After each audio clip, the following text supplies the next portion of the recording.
বিয়ের আগের রাতে পালিয়ে চলে এসেছি। কিছুই করার নেই, কারণ একজনকে অনেক ভালোবাসি, আর সেখানে অন্য কারোর সাথে বিয়ে দিতে চাইলে তো পালাতেই হবে। তাই আমিও পালিয়েছি। যাকে ভালোবাসি তাকে আমি কখনো দেখিনি। অনেকবার ঠিক করেছি দেখা করব, কিন্তু কোনো না কোনো কারণে দেখা করাটা হয়ে ওঠেনি। তাই তাকে না দেখে ভালোবেসে যাচ্ছি। আর আজকে আমার বিয়ের কথা শুনে সে পাগল হয়ে যাচ্ছে। তারপর সে আমাকে বলে পালিয়ে আসতে। আমিও বেশি কিছু না ভেবে পালিয়ে আসি। চলুন পরিচয়টা দিয়ে দেই, না হলে কিছুই বুঝবেন না। আমি রাজ। এবার ইন্টার পরীক্ষা দিয়ে আপাতত অবসর সময় কাটাচ্ছি। বাবা মায়ের একমাত্র ছেলে। আব্বু বিজনেস করে আর আম্মু গৃহিণী। ব্যাস, অনেক সুখে লাইফ চলতেছে আমাদের। কলেজ বন্ধ, তাই ভালোও লাগতেছে না। এই আড্ডা দিয়ে সময় পার করি আর টুং টুং করে ঘোরাঘুরি করছি। চলুন গল্পে ফেরা যাক। সকালে আম্মুর ডাকে ঘুম ভাঙলো, তাই উঠে ফ্রেশ হয়ে নাস্তা করতে নিচে চলে আসলাম। সবাই যখন নাস্তা করছিল তখনই আম্মু বলে উঠল, রাজ, কালকে তুমি আমার সাথে তোমাদের নানুদের বাসায় বেড়াতে যাবে। আম্মু তুমি গ্রামে যাবে, যাও, আমাকে এর মাঝে টানছো কেন? কারণ এবার তোর নীলাপুর বিয়ে ঠিক হয়েছে, আর তাই তোকে নিয়ে যাচ্ছি। আর এমনিতেও সেই ক্লাস 8-এর পরে আর যাস নাই। এবার তো পরীক্ষাও শেষ, চল গিয়ে ঘুরে আসবি। বিয়ে যেহেতু হচ্ছে তখন যাওয়া যায়, কিন্তু আব্বু যাবে না। আমি বিয়ের আগের দিন চলে যাব। আমার একটু কাজ আছে এখানে, তাই যেতে পারতেছি না এখন। ওকে, কিন্তু কাজ শেষ করে চলে যাবা বলে দিলাম। ওকে। আচ্ছা, ওইখানে গেলে সবাই আমাকে চিনবে তো, নাকি আনপাবলিক ভেবে বের করে দিবে? দূর পাগল, ওরা তোকে ঠিকই চিনবে, আর আমি আছি না। হুম। তারপর খাওয়া দাওয়া শেষ করে উপরে চলে আসলাম। উপরে এসে মোবাইলটা হাতে নিতেই দেখি রিয়া ফোন দিয়ে রেখেছে। তাই আর দেরি না করে কল ব্যাক করি। রিং হবার পরেই ধরে রিয়া। কি হলো? কোথায় চলে গিয়েছিলে? ব্রেকফাস্ট করতে। ও আচ্ছা, তুমি কি আমার সাথে দেখা করবে না? হুম, বলো কবে করতে চাও? পরশুদিন সকালে। সরি, আমি তো কালকে গ্রামে চলে যাব, তাই দেখা করতে পারবো না। সপ্তাহখানেক পরে একটা সময় বলো, তখন দেখা করতে পারবো। তুমি যে গ্রামে যাবে এটা আমাকে আগে বলনি কেন? আরে আজকে সকালেই তো নাস্তা করার সময় বললো, তাই এখন বলতেছি। আচ্ছা ঠিক আছে, যাও। তবে ওইখানে গিয়ে আবার আমাকে ভুলে যেও না। তোমার থেকে সুন্দর মেয়ে পেলে তোমাকে তো ভুলে যাবই। চুপ শায়দা। আমার থেকে হয়তো সুন্দর পাবে, কিন্তু কেউ আমার মতো ভালোবাসবে না, এটা মনে রেখো। ওকে, আচ্ছা ভালো থেকো। আমার অন্য একটা গপ ফোন দিতেছে, ওর সাথে কথা বলে নেই। রিয়াকে রাগাতে বললাম। শয়তান একটা। ওকে, তোমার জিএফ এর সাথে কথা বলা শেষ করো। বাই। তারপর রিয়া ফোনটা রেখে দিল। রিয়া বুঝে গেছে আমি তাকে এসব রাগানোর জন্য বলি। এইভাবে দিনটা কেটে গেল। সকালে আম্মুর ডাকে ঘুম ভাঙে আমার, তাই জিজ্ঞাসা করলাম, কি হয়েছে আম্মু? ওই, তোকে না বললাম আজকে তোদের নানুদের বাসায় যাব, তাও কেন দেরি করে ঘুমাচ্ছিস? আচ্ছা তুমি যাও, আমি ফ্রেশ হয়ে আসতেছি। ওকে। বলেই আম্মু চলে গেল। তারপর উঠে চলে গেলাম ফ্রেশ হতে। ফ্রেশ হয়ে এসে মোবাইলটা হাতে নিয়ে দেখি রিয়ার 5টা মিসড কল এসে রয়েছে। তাই সাথে সাথে কল ব্যাক করলাম। রিয়া ফোন ধরতেই বলে উঠলাম, সরি, ঘুমাচ্ছিলাম তাই ফোনটা ধরতে পারি নাই। বিয়েটা করে বাসায় এসে নেই, তারপর এত বেলা করে ঘুমানো বের করব। আপনি বউ হওয়ার স্বপ্ন দেখতে থাকেন, আমি এদিকে গ্রাম থেকে ঘুরে আসি, কেমন? হুম। আচ্ছা আমাকেও সাথে নিয়ে চলো না প্লিজ রাজ। তুমি বাসায় চলে আসো, আমি তুমি আর আম্মু মিলে চলে যাব। আমি যদি আসি তাহলে তুমি কি পরিচয় দেবে আমার তোমার আম্মুর কাছে? বলবো যে আমার ফ্রেন্ড, আর তুমি আমাদের সাথে যাবে। আমি তোমার কি লাগে, ফ্রেন্ড? তাহলে তোমার গার্লফ্রেন্ডটাকে শুনি। আরে তুমি তো আমার গার্লফ্রেন্ড, কিন্তু আম্মুকে কিভাবে বলবো গার্লফ্রেন্ড? তাই ফ্রেন্ড বলে চালিয়ে দেই। বিয়ের বয়স হলে না হয় পরে সব খুলে বলবো। ঠিক আছে, তাহলে তখনই আমি আব্বু আম্মুর সামনে যাব। এখন যাওয়া লাগবে না আমার গ্রামে। ওকে, তাহলে ভালো থেকো। কুত্তা, বিড়াল, হনুমান। আরও কিছু গালি দিয়ে ফোনটা রেখে দিল। আমিও সব কিছু গুছিয়ে ব্যাগে নিয়ে রেডি হয়ে গেলাম। তারপর আর কি, গাড়ি নিয়ে রেডি হয়ে রওনা দিলাম গ্রামে। পৌঁছাতে প্রায় বিকেল শেষ হয়ে সন্ধ্যা হয়ে এলো প্রায়। বাড়িতে গিয়ে সবার সাথে সাক্ষাৎ শেষ করব বলে ঠিক করলাম, কিন্তু আমার সাথে কেউ কথাই বলছে না। শুধু আম্মুর সাথে সবাই কথা বলতেছে। হঠাৎ একটা মেয়ে এসে আমাকে একটা রুম দেখিয়ে দিল। ব্যাগ রেখে একটু জিরাতে বসলাম। তখনই নীলা আপু আসলো। কি রে রাজ, কি খবর তোর? এই তো ভালো আপু। তুই তো অনেক বড় হয়ে গেছিস। কিছুটা। কিন্তু আমি আসার পর কেউ কোনো কথা বললো না কেন আমার সাথে? আরে তুই কত বছর ধরে আসিস না, তাই সবাই তোর উপরে অভিমান করে আছে। তুই তোর মামার একমাত্র ভাগ্নে, তাও যদি না আসিস তাহলে তো রাগ করবই, তাই না? ও তাহলে এই কথা, ঠিক আছে, সবাইকে বলে দিও আমার খাবার রুমে পাঠিয়ে দিতে। আমি আর রুম থেকে বেরোবো না, ওনাদের সাথে কথাও বলবো না। বোকা, যা গিয়ে সবার সাথে একবার কথা বলে দেখ, সবার অভিমান ভেঙে যাবে। আরে চিন্তা করো না, আমি সবকিছু ঠিক করে দিব। ওকে, তুই রেস্ট কর, আমি যাই। ওকে। তারপর আপু রুম থেকে চলে গেল। আমি আবার বসে গেলাম খাটে। মোবাইলে রিয়াকে টেক্সট করে জানিয়ে দিলাম আমি পৌঁছে গেছি, না হলে আবার আর চিন্তা করবে। হঠাৎ কে যেন দরজা দিয়ে ঢুকলো। রুমে তাকিয়ে দেখি এটার কেউ না, ছোট মামার ছোট মেয়ে জয়া। জয়া দেখতে একদম পরীর মতো, কিন্তু আমার কাছে ও সারা জীবন ফাজিল হয়ে থাকবে। আমার হাতে কামড় দিয়েছিল ছোটবেলায়, আমার এটা এখনো মনে আছে। জয়া আমার থেকে 16 ঘন্টার বড়, আমার ক্লাসমেট জয়া। জয়া আর আমার মাঝে সম্পর্কটা হলো সাপ আর নেউলের মতো। জয়াকে দেখা মাত্রই চেহারার সব হাসি খুশি উড়ে গেল আমার। জয়া এদিকে আমার দিকে কিছুক্ষণ তাকিয়ে থেকে হঠাৎ একটা ভাব নিয়ে বলতে শুরু করলো, কি রে ফকিন্নি, তুই চলে এসেছিস? তুই তো হাতে পায়ে ভালোই লম্বা হয়েছিস। তো তোর কি, যা এখান থেকে ভাগ, আর সপ্তাহের ভিতর যেন তোর মুখ না দেখি। আমার বাসায় এসেই আমাকে তাড়িয়ে দিবি? বাহ, কি চমৎকার বাণী বললি রে তুই। আর একটা কথা, আমি না তোর থেকে বড়? তাহলে তুই আমাকে তুই তুকারি করছিস কেন? তাহলে আপনাকে কি বলে ডাকবো? আপনি বা আপু? তার থেকে ভালো তোকে নাগিন বলে ডাকি। আমি শুনেছি জয়া নাকি নাগিন ড্যান্স করে বাসায়।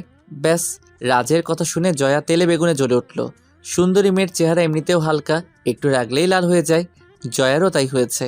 জয়াকে আর একটু রাগিয়ে দিতে ও লাল চেহারা দেখে বলে উঠলাম, এই তো নাগিনের রূপটা বাহিরে আসতেছে।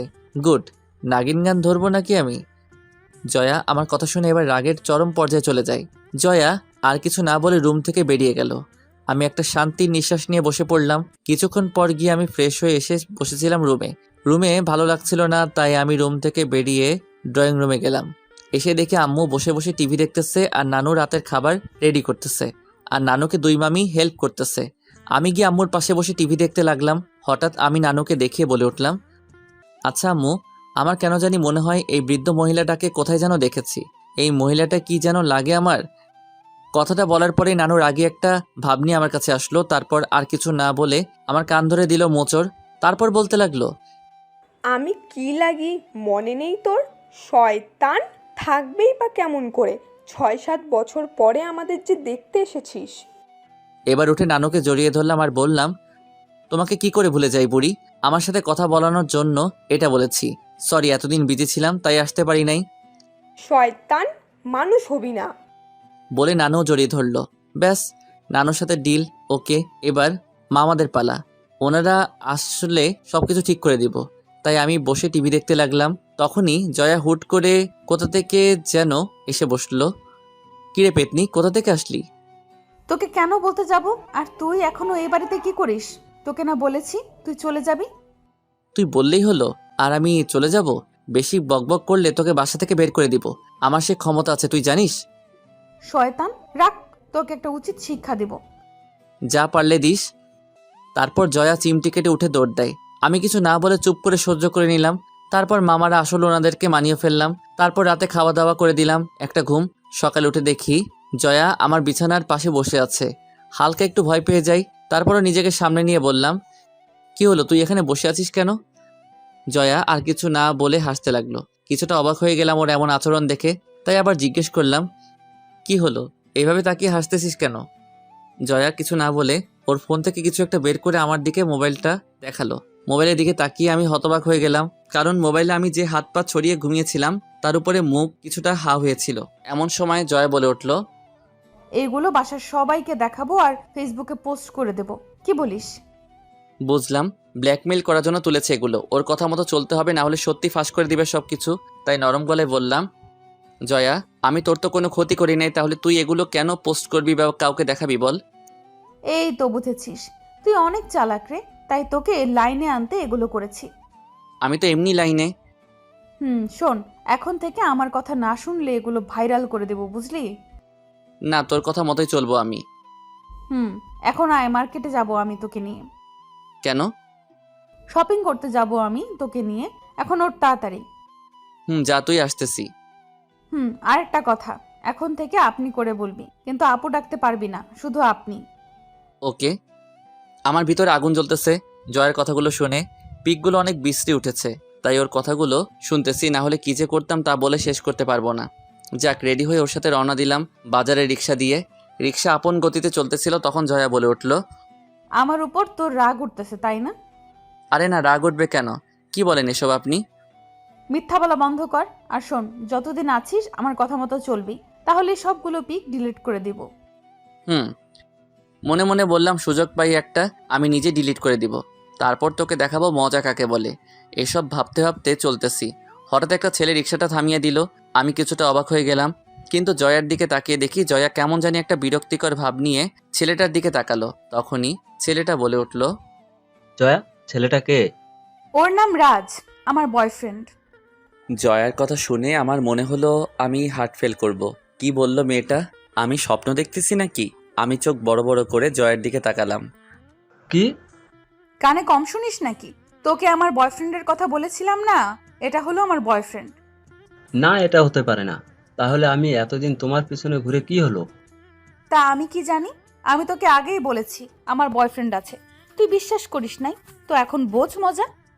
দেখো, তোমার বয়ফ্রেন্ড থাকায় আমার কিছু যায় আসে না। আমি এখনো তোমাকে ভালোবাসি। দেখ, ওর সাথে আমার সব কিছু হয়ে গেছে। মানেটা কি তোকে ভেঙে বলবো নাকি বুঝে যাবি? আর কয়েকদিন পর ওর আর আমার বিয়ে, তুই আসিস কেমন? আর হ্যাঁ, বিয়ের পরেও যদি তুই আমাকে চাস তাহলে বলিস। রাত যদি আমাকে ডিভোর্স দিয়ে দেয় তখন আমি তোর কাছে ফিরে আসবো, কেমন?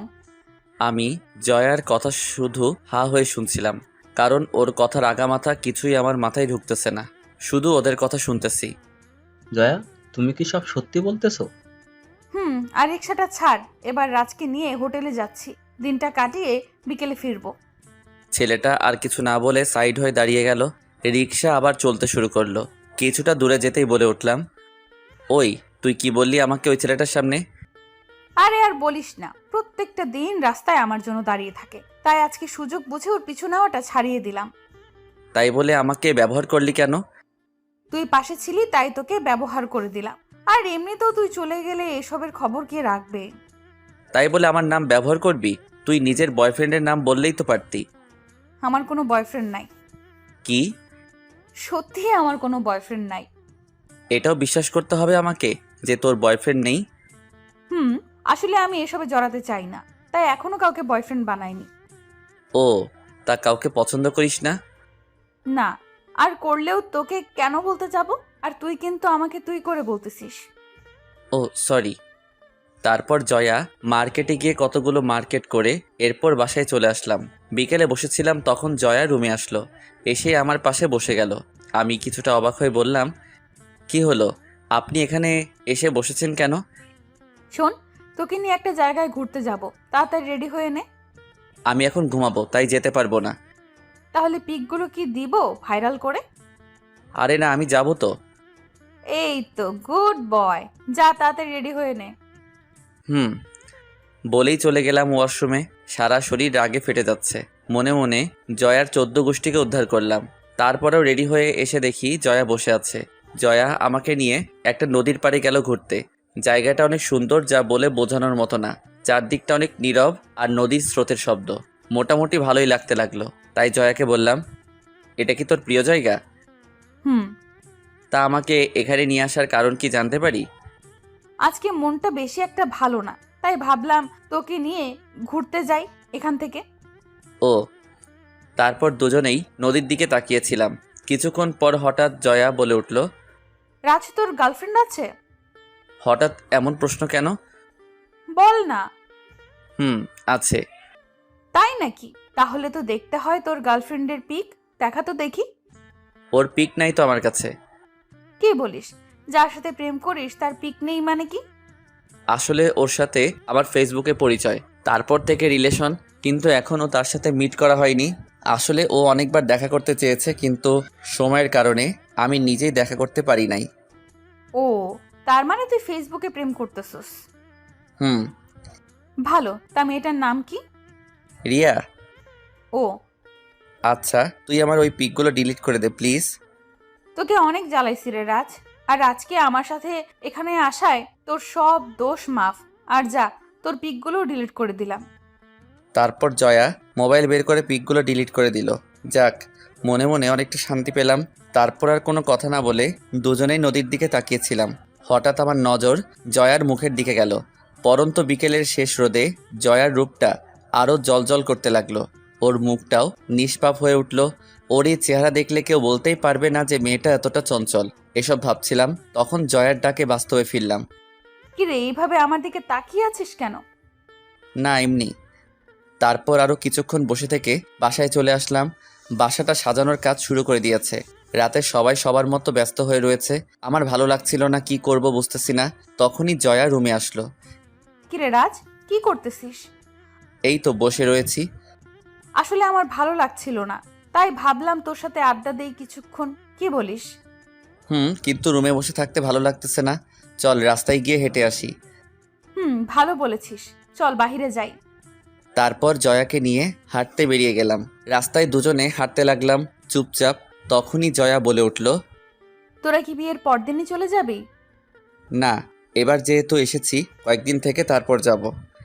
ও, তা তোর প্রেম কেমন চলতেছে? আর বলিস না রিয়া, আজকে সারাদিন একবারও খোঁজ নিল না। বুঝলাম না, ফোন দিয়েছি তাও ধরতেছে না। দেখ, তুই গ্রামে চলে এসেছিস, তাই ওই রিয়া মেয়েটা অন্য একজনের সাথে সময় কাটাচ্ছে। আরে না, রিয়া মেয়েটা এমন না। ও সব মেয়ের থেকে আলাদা। তুই না দেখে কিভাবে বুঝলি? দেখ, প্রায় সব রিলেশনের ব্যাপারে ছেলে সবসময় ফোন দিয়ে মেয়ের খোঁজ খবর নেয়, কিন্তু আমার বেলায় উল্টো। রিয়া সবসময় কল দিয়ে জিজ্ঞাসা করবে কি করতেছি না করব, সব কিছুর খবর নেয়। তাই নাকি? আর রিয়া না প্রায় দিনই আমার সাথে দেখা করতে চায়, কিন্তু আমি সময়ের অভাবে দেখা করতে পারি না। রিয়া আর যাই হোক খারাপ হতে পারে না, আর আমি রিয়াকে অনেক ভালোবাসি। ও রোমিও সাহেব, রোম্যান্স বাদ দিয়ে বাস্তবে আসেন। আচ্ছা চল বাসায় যাই। কেন, কাজ আছে নাকি? না, তবে খাওয়ার সময় হয়ে গেছে। ও, চলো। তারপর বাসার দিকে হাঁটতে লাগলাম। কি যেন মনে করে জয়াকে ডাক দিলাম। জয়া পিছনে ফিরে তাকালো। কি বলবি? হুম বল, কি বলবি? ভাবতেছি তোর সাথে আর ঝগড়া করব না। কেন?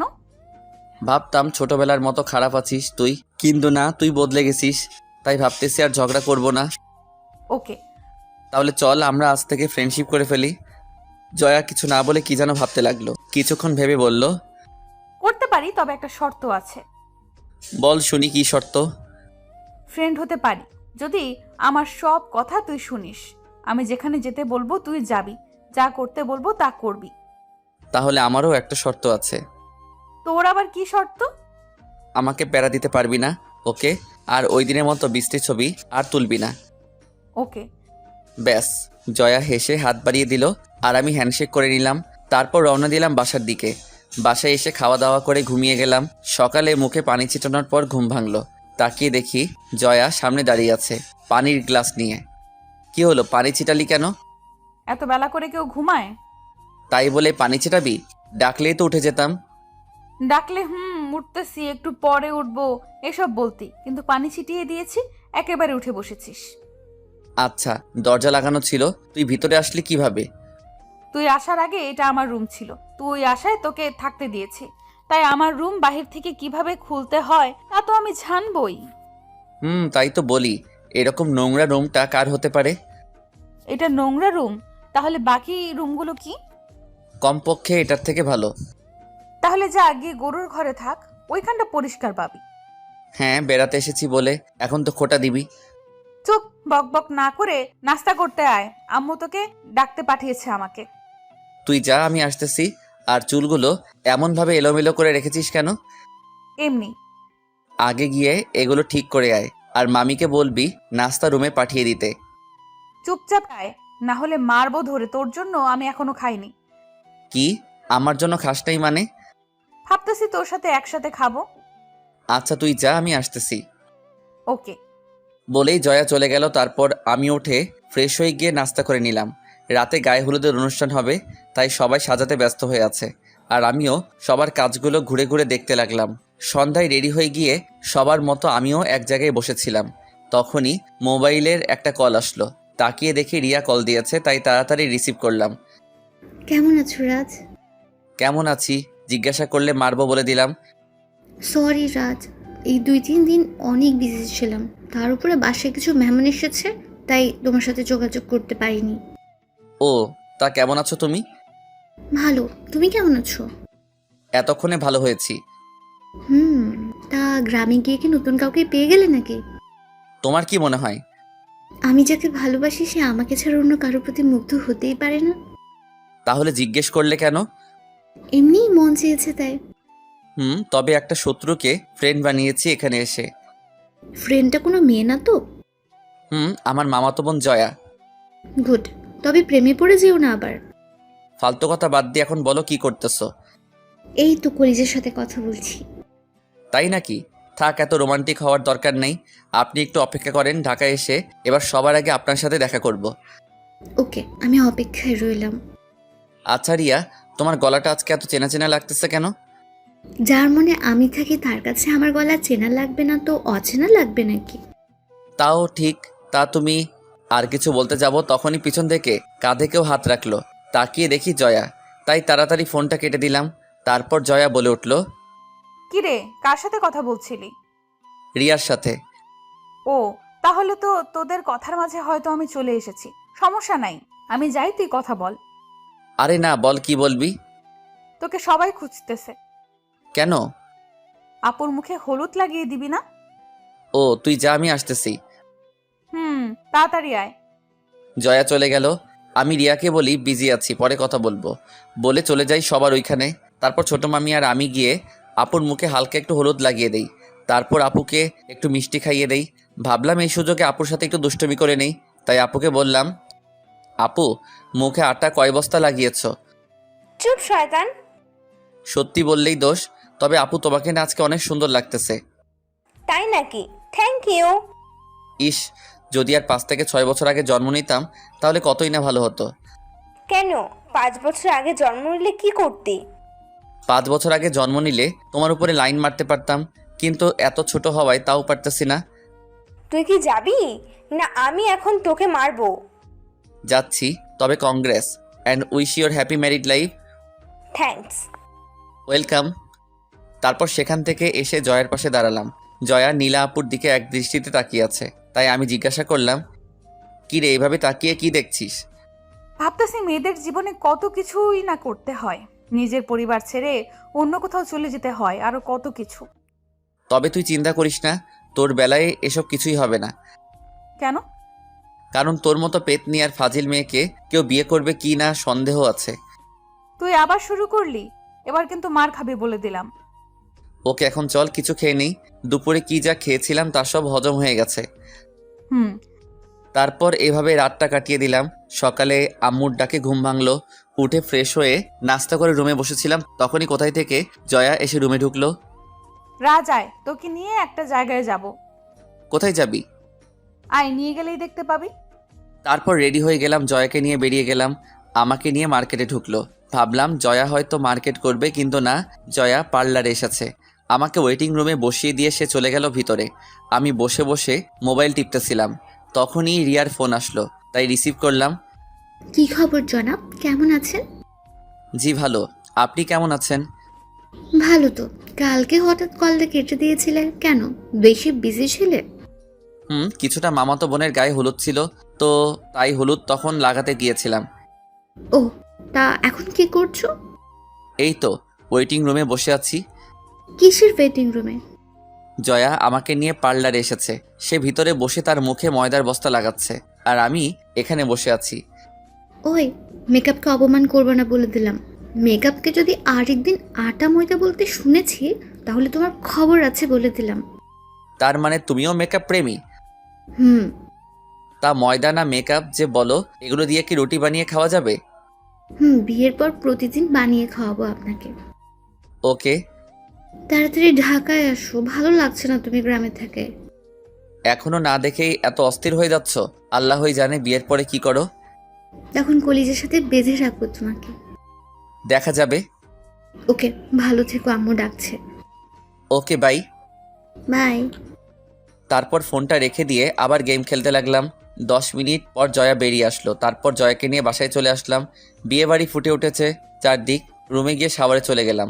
দুপুরে বাহিরে বসেছিলাম, তখনই জয়া বাহিরে আসলো। জয়ার দিকে নজর পড়তেই হা হয়ে গেলাম। জয়া সাজলে যে এত সুন্দর লাগে তা আজকে দেখতেছি। তার উপর আবার শাড়ি পরেছে। হাই খোদা, মেয়েটা তো পরীর সাথে পাল্লা দিতে পারবে।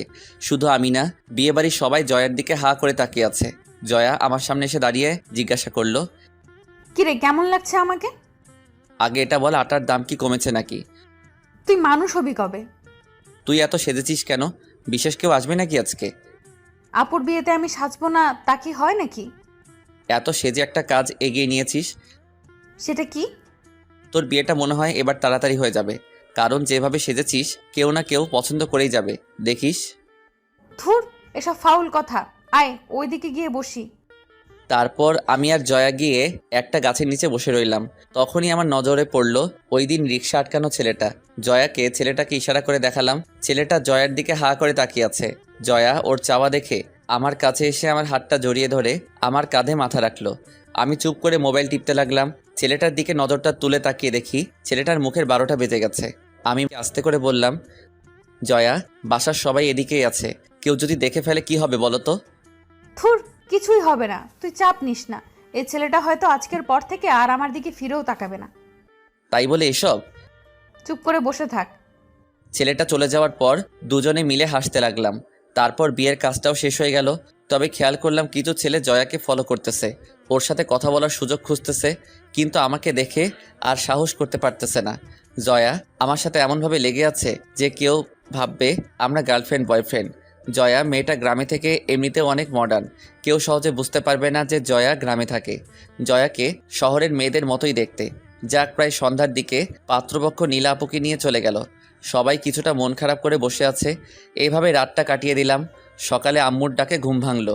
উঠে ফ্রেশ হয়ে গিয়ে নাস্তা করে নিলাম। তারপর আবার রুমে এসে বসে বসে মোবাইল টিপতে লাগলাম। তখনই জয়া রুমে আসলো। রাজ, তোর কি এখন কোনো কাজ আছে? না, কেন? তাহলে চল কোথাও গিয়ে ঘুরে আসি, ভালো লাগছে না। এখন না, বিকালে গেলে ভালো হয়। ওকে। বলেই জয়া চলে গেল। বিকেলে আমি আর জয়া চলে গেলাম ঘুরতে গেলাম সেই নদীর পাড়ে। প্রায় সন্ধ্যার পরে বাসায় আসলাম। এভাবে কেটে গেল 5-6 দিন। আমি আর জয়া বিকালে মার্কেটে গিয়েছিলাম কিছু কাপড় কিনতে। তখনই আম্মু ফোন দিয়ে বলল জয়াকে নিয়ে তাড়াতাড়ি বাসায় যেতে। তারপর জয়াকে নিয়ে বাসায় চলে গেলাম। গিয়ে দেখি বাসার সবার মুখে কেমন যেন একটা হাসি ফুটে আছে। আমি আর জয়া কিছু না বুঝে ভিতরে যেতেই আম্মু বলল, জয়া যা, তুই গিয়ে রেডি হয়ে আয়। কেন আন্টি? তুই গিয়ে রেডি হ, আমি এসে তোকে সব বলবো। জয়া ভিতরে চলে গেল। তাই আমি আম্মুকে জিজ্ঞাসা করলাম, কি হয়েছে আম্মু? জয়াকে পাত্রপক্ষ দেখতে আসতেছে। কি, এত ছোট মেয়েকে ওরা বিয়ে দিয়ে দিবে? আরে বিয়ে দেবে না, পাত্রপক্ষ জয়াকে দেখে যাবে আজকে। তারপর একদিন সময় করে জয়াকে এঙ্গেজমেন্টের রিং পরিয়ে দিয়ে যাবে। তারপর জয়ার পড়ালেখা শেষ হলে বিয়ে হবে। এসবের কি দরকার? একেবারে পড়ালেখা শেষ করার পরেই তো এসব করলে হয়। আরে এঙ্গেজমেন্ট করানোর কারণ হলো আর কেউ যেন জয়ার বিয়ের প্রস্তাব না নিয়ে আসতে পারে, সেই জন্য। আমার ভাই জিজা সুন্দরী, তাতে সবার নজর পড়তেই পারে, তাই সেসব নজর আটকে ওরা আজকে জয়াকে দেখে যাবে। তারপর কয়েকদিনের ভেতর এঙ্গেজমেন্টের রিং পরিয়ে দেবে। ও, তাহলে তো ভালোই। আচ্ছা তুই থাক, আমি গেলাম। আম্মু চলে যাওয়ার পর আমি রুমে গিয়ে ফ্রেশ হয়ে জয়ের রুমে গেলাম। গিয়ে দেখি জয়া সাজতেছে মন খারাপ করে। কি হয়েছে, এমন মন খারাপ করে বসে আছিস কেন? আচ্ছা, এই বয়সে এঙ্গেজমেন্ট করানোর মানে হয়? আমি নীলাপুর বিয়ের দিনই তোকে বলেছিলাম যে এত সাজিস না, বিপদ হবে। হলো তো বিপদটা। থুর, এখন কি করব এটা বল। তুই জানিস তোর মন কি বলে। দেখি কি হয়, সময় সবকিছু বলে দিবে। এটাই। আচ্ছা তুই থাক, আমি গেলাম। গিয়ে দেখি বাহিরে কি হচ্ছে। তারপর বাহিরে এসে দেখি সবাই নাস্তা তৈরি করতেছে পাত্রপক্ষের জন্য। আমি বসে বসে ওনাদের সব আয়োজন দেখতে লাগলাম। কিছুক্ষণ পর কয়েকজন লোক আসলো বাসায়। বিশেষ করে পাত্রটা অনেক সুন্দর। আমি ওনাদের এখান থেকে জয়ার কাছে গেলাম। জয়া, তোর তো কপাল খুলে গেল। মানে? ছেলেটা দেখতে স্মার্ট আর অনেক কিউট। ধুর, বকবক করিস না। ছেলে রাজপুত্র হলেও আমি এখন এসব পড়তে পারবো না। এটা তোর ব্যাপার, তুই থাক, আমি গেলাম। বলে সেখান থেকে চলে আসলাম আবার ড্রয়িং রুমে। এসে আবার ওনাদের সাথে বসে রইলাম। কিছুক্ষণ পর জয়াকে নিয়ে আসা হলো ওনাদের সামনে। সবাই দেখে পছন্দ করলো। যাক, পছন্দ হয়েছে এটা শুনেই খুশি হলাম। ওনারা বাসায় গিয়ে এঙ্গেজমেন্টের তারিখ জানিয়ে দিবে বলে ওনারা চলে যায়। জয়া নিজের রুমে চলে যায় আর আমি নিজের রুমে। রাতে খাওয়া দাওয়া শেষ করে বসেছিলাম, তখনই জয়া রুমে আসলো। মুখটা ভার করে আছে, তাই জিজ্ঞাসা করলাম, কি রে, কি হয়েছে, এমন মুখ করে আছিস কেন? ওইটা নিয়েই। ও, আরে সমস্যা কোথায়? এখন তো ব্যাস এঙ্গেজমেন্ট করে রাখবে, তোর যখন মন চাইবে তুই বিয়ে করে ফেলবি। আর ছেলেও তো দেখতে কত সুন্দর। জয়া কিছু না বলে রুমে চলে গেল। আমিও আর বেশি রাত না জেগে ঘুমিয়ে গেলাম। সকালে আম্মুর ডাকে ঘুম ভাঙলো। উঠে ফ্রেশ হয়ে নাস্তা করে নিলাম। তারপর জয়ার সাথে ড্রয়িং রুমে বসে কথা বলতে লাগলাম। হঠাৎ খেয়াল করলাম ছোট মামা রুম থেকে বেরিয়ে আসলো। রাগী মুখ দেখে আমি আর জয়া দুজনেই দাঁড়িয়ে গেলাম। মামাকে আমি জিজ্ঞাসা করলাম, মামা কি হয়েছে? মামা কোনো কথা না বলে ঠাস করে জয়ার আর আমার গালে চর বসিয়ে দেয় দুইটা। আমি আর জয়া অবাক হয়ে তাকিয়ে আছি মামার দিকে। কেন চর মেরেছে এসবের কিছুই বুঝতেছি না। জয়াও আমার মতোই অবাক হয়ে তাকিয়ে আছে। আম্মুর দিকে তাকিয়ে দেখি উনিও রাগী মুখ নিয়ে তাকিয়ে আছেন আমার দিকে। কি হচ্ছে কিছুই বুঝতেছিলাম না। তখনই বলে উঠল, তোদের কারণে আজকে আমার এত বড় অপমান সহ্য করতে হলো। কেন? আমরা আবার কি করলাম? আবার জিজ্ঞাসা করিস কি করেছিস? জানিস আজকে তোদের জন্য জয়াকে দেখে যাওয়া লোকগুলো আমাকে অপমান করেছে। কি করেছি এটা না বলে বুঝবো কিভাবে? তারপর মামা যা বলল তা শোনার জন্য আমি আর জয়া দুজনেই প্রস্তুত ছিলাম না। কারণ মামা বলে উঠল, তোরা দুজন দুজনকে ভালোবাসিস, এটা বললে কি আমরা তোদের মেরে ফেলতাম নাকি ফাঁসি দিতাম? যে কথাটা তোরা আমাদের সবার থেকে লুকিয়ে রাখলি। মামার কথা শুনে আমার মাথা ঘুরে গেল। কি বলছে এসব মামা? জয়ের দিকে তাকিয়ে দেখি জয়াও সেমভাবে শক খেয়েছে মামার কথায়। তখনই মামা আবার বলে উঠল, তোরা তোদের পার্সোনাল লাইফে কি করেছিস তা আমরা কেউ জানি না, অথচ বাইরের একটা ছেলে সারা গ্রাম ছড়াচ্ছে কথাটা। কে কি বলে বেড়াচ্ছে আমাদের নামে? কেন তুই রিয়াদকে বলিসনি যে তোদের মাঝে কি হয়েছে? না হলে সেটা রিয়াদ জানলো কিভাবে? বুঝলাম না এখানে মামা কি বলছে। সব আমার মাথার উপর দিয়ে যাচ্ছে। তাই জিজ্ঞাসা করলাম, মামা এই রিয়ারটা কে? তোরা তাকে তোদের লাইফে কি হয়েছে না হয়েছে এসব সব বলে এসেছিস। আমি এবারও কিছু না বুঝে জয়ের দিকে জিজ্ঞাসার দৃষ্টিতে তাকাতেই জয়া বলে উঠল, রিয়াদ হলো ওই দিন আমাদের রিকশায় যে আটকে ছিল, সে হলো রিয়াদ। এবার মাথায় হালকা কিছু ঢুকেছে, কিন্তু এসবের সাথে জয়াকে দেখতে আসা লোকগুলোর কি সম্পর্ক এসব ভাবতে লাগলাম। তখনই মামা বলে উঠল, ওই ছেলেটা জয়াকে দেখতে আসা লোকগুলোকে উল্টো পাল্টা বলে দিয়েছে, আর ওরা আমাকে অনেক কথা শুনিয়েছে। তোদের এসবের কি দরকার ছিল? আমাদের বললে কি আমরা তোদের মেনে নিতাম না? আর ওই ছেলেটা সারা গ্রাম জয়ার নামে বদনাম ছড়াচ্ছে। মামা আপনি। আমি আর কিছু বলার আগেই মামা তার রুমে চলে গেল। আস্তে আস্তে সবাই নিজের রুমে চলে গেল। এখন ড্রয়িং রুমে আমি আর জয়া দাঁড়িয়ে আছি। জয়াও কান্না করতে করতে তার রুমে চলে গেল। তারপর আমিও নিজের রুমে গিয়ে কিছুক্ষণ আগের সব কথাগুলো নিজের মনে গোছাতে লাগলাম। তারপর ভাবলাম এখন রিয়ার সাথে কথা বলে মনটা হালকা করি। এই ভেবে রিয়ার নাম্বারে কল দিতে দেখি রিয়া আমাকে ব্লক লিস্টে ফেলে দিয়েছে। আমি বেশি কিছু না ভেবে মেসেঞ্জারে গেলাম নক দেওয়ার জন্য, কিন্তু ওর আইডি খুঁজে পেলাম না। তারপর ফেসবুকে গিয়ে ওর আইডি খুঁজে পাচ্ছি না। বুঝতে বাকি রইল না রিয়া তার আইডি ডিসেবল করে দিয়েছে। টুইটার, ইমো সহ সব ইন্টারনেট ওয়েবসাইট থেকে রিয়া আমাকে ব্লক করে দিয়েছে। মাথাটাও এবার কাজ করা বন্ধ করে দিয়েছে। রিয়া হঠাৎ এমন করলো কেন এটাই ভেবে পাচ্ছি না। মামার ঘটনাটা বাদ দিয়ে এবার রিয়ার এমন আচরণ দেখে আমি অবাক হয়ে গেলাম। আর কিছু ভাবতে পারছি না আমি। মাথা ব্যথা করতেছে আমার। তাই ওষুধ খেয়ে শুয়ে রইলাম আমি। প্রায় 1 ঘন্টা পর আম্মু, আব্বু, বড় মামা, ছোট মামা সহ কম বেশি সবাই আমার রুমে আসলো। আমিও উঠে বসলাম। সবাইকে দেখে সবাই এসে আমার আশেপাশে বসলো। তখন বড় মামা বলে উঠল, রাজ, তুই যে জয়াকে ভালোবাসিস এটা আমাকে বা তোর ছোট মামা অথবা তোর আব্বু আম্মুকে বললে কি তোদের কোনো ক্ষতি হতো নাকি? আমরা বলতাম যে তোরা এমন কিছু করিস না, তোদের ভালো খারাপ বোঝার বয়স হয়েছে, তাই হয়তো তোরা দুজন দুজনকে ভালোবেসে ফেলেছিস। আমি ওনার কথার আগামাথা কিছুই বুঝলাম না। তাই জিজ্ঞাসা করলাম, মানে কি মামা? এবার আমার ভাতিজিকে তোমার হাতে তুলে দেওয়ার সময় হয়ে এসেছে, তাই তৈরি হয়ে নাও বিয়ে করার জন্য। কি? বড় একটা শক খেলাম ওনাদের কথা শুনে। কি না, জি, আগামী শুক্রবার তোমাদের দুজনকে সারা জীবনের জন্য এক করে দেয়া হবে। আমি মামার কথা শুনে আম্মু আব্বুর দিকে তাকিয়ে দেখি ওনারাও খুশি মনে বিয়েটা করাতে চায়। আমি জিম মেরে মামার কথাগুলো ভাবতে লাগলাম। সবাই নিজের মতো চলে গেল। সবার শেষে আব্বু আম্মু যাওয়ার সময় আমি ওনাদের ডাক দিয়ে আমার রুমে বসতে বলি। আব্বু জিজ্ঞাসা করলো, কিরে কি হয়েছে তোর? তোমরা সবাই কি শুরু করেছো?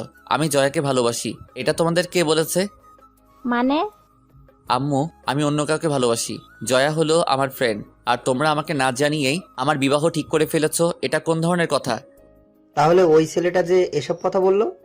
আসলে আব্বু ওই দিন। তারপর তাদের সবকিছু খুলে বললাম। আব্বু আম্মু আমার কথা শুনে হাঁ করে তাকিয়ে আছে। কি বলবে হয়তো বুঝতেছে না। অবশেষে আব্বু বলে উঠল, বুঝলাম, কিন্তু তুই যে মেয়েটাকে পছন্দ করিস সে কে? তার নাম রিয়া। তো কোথায় থাকে, কি করে? কোথায় থাকে তা জানি না, তবে এবার সে নাকি ইন্টার পরীক্ষা দিয়েছে।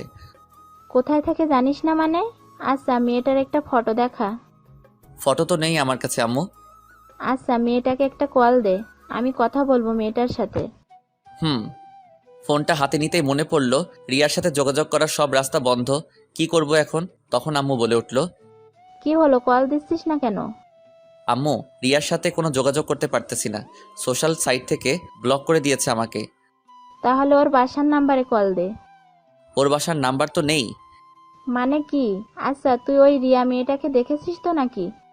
রিয়ার সাথে এখনো দেখা করা হয়নি, এমনি ফোনে কথা হতো আর চ্যাটিং। রাজ, তুই কি আমাদের সাথে মজা করা শুরু করেছিস নাকি? আম্মু, তোমার সাথে মজা করতে যাব কেন? আমি সিরিয়াস। আচ্ছা, মানলাম তুই ওই মেয়েটাকে পছন্দ করিস, কিন্তু ওই মেয়েটার সাথে তোর কোনো যোগাযোগ নেই, এমনকি তাকে তুই কখনো দেখিসনি। তাহলে তুই আমাদের একটা প্রমাণ দে যে ওই মেয়েটাও তোকে ভালোবাসে। আম্মু, তুমি এই বিয়েটা বন্ধ করো, আমি বাকিটা দেখতেছি। আম্মু আব্বু আর কোনো কিছু না বলে ভাবনার সাগরে ডুব দিল।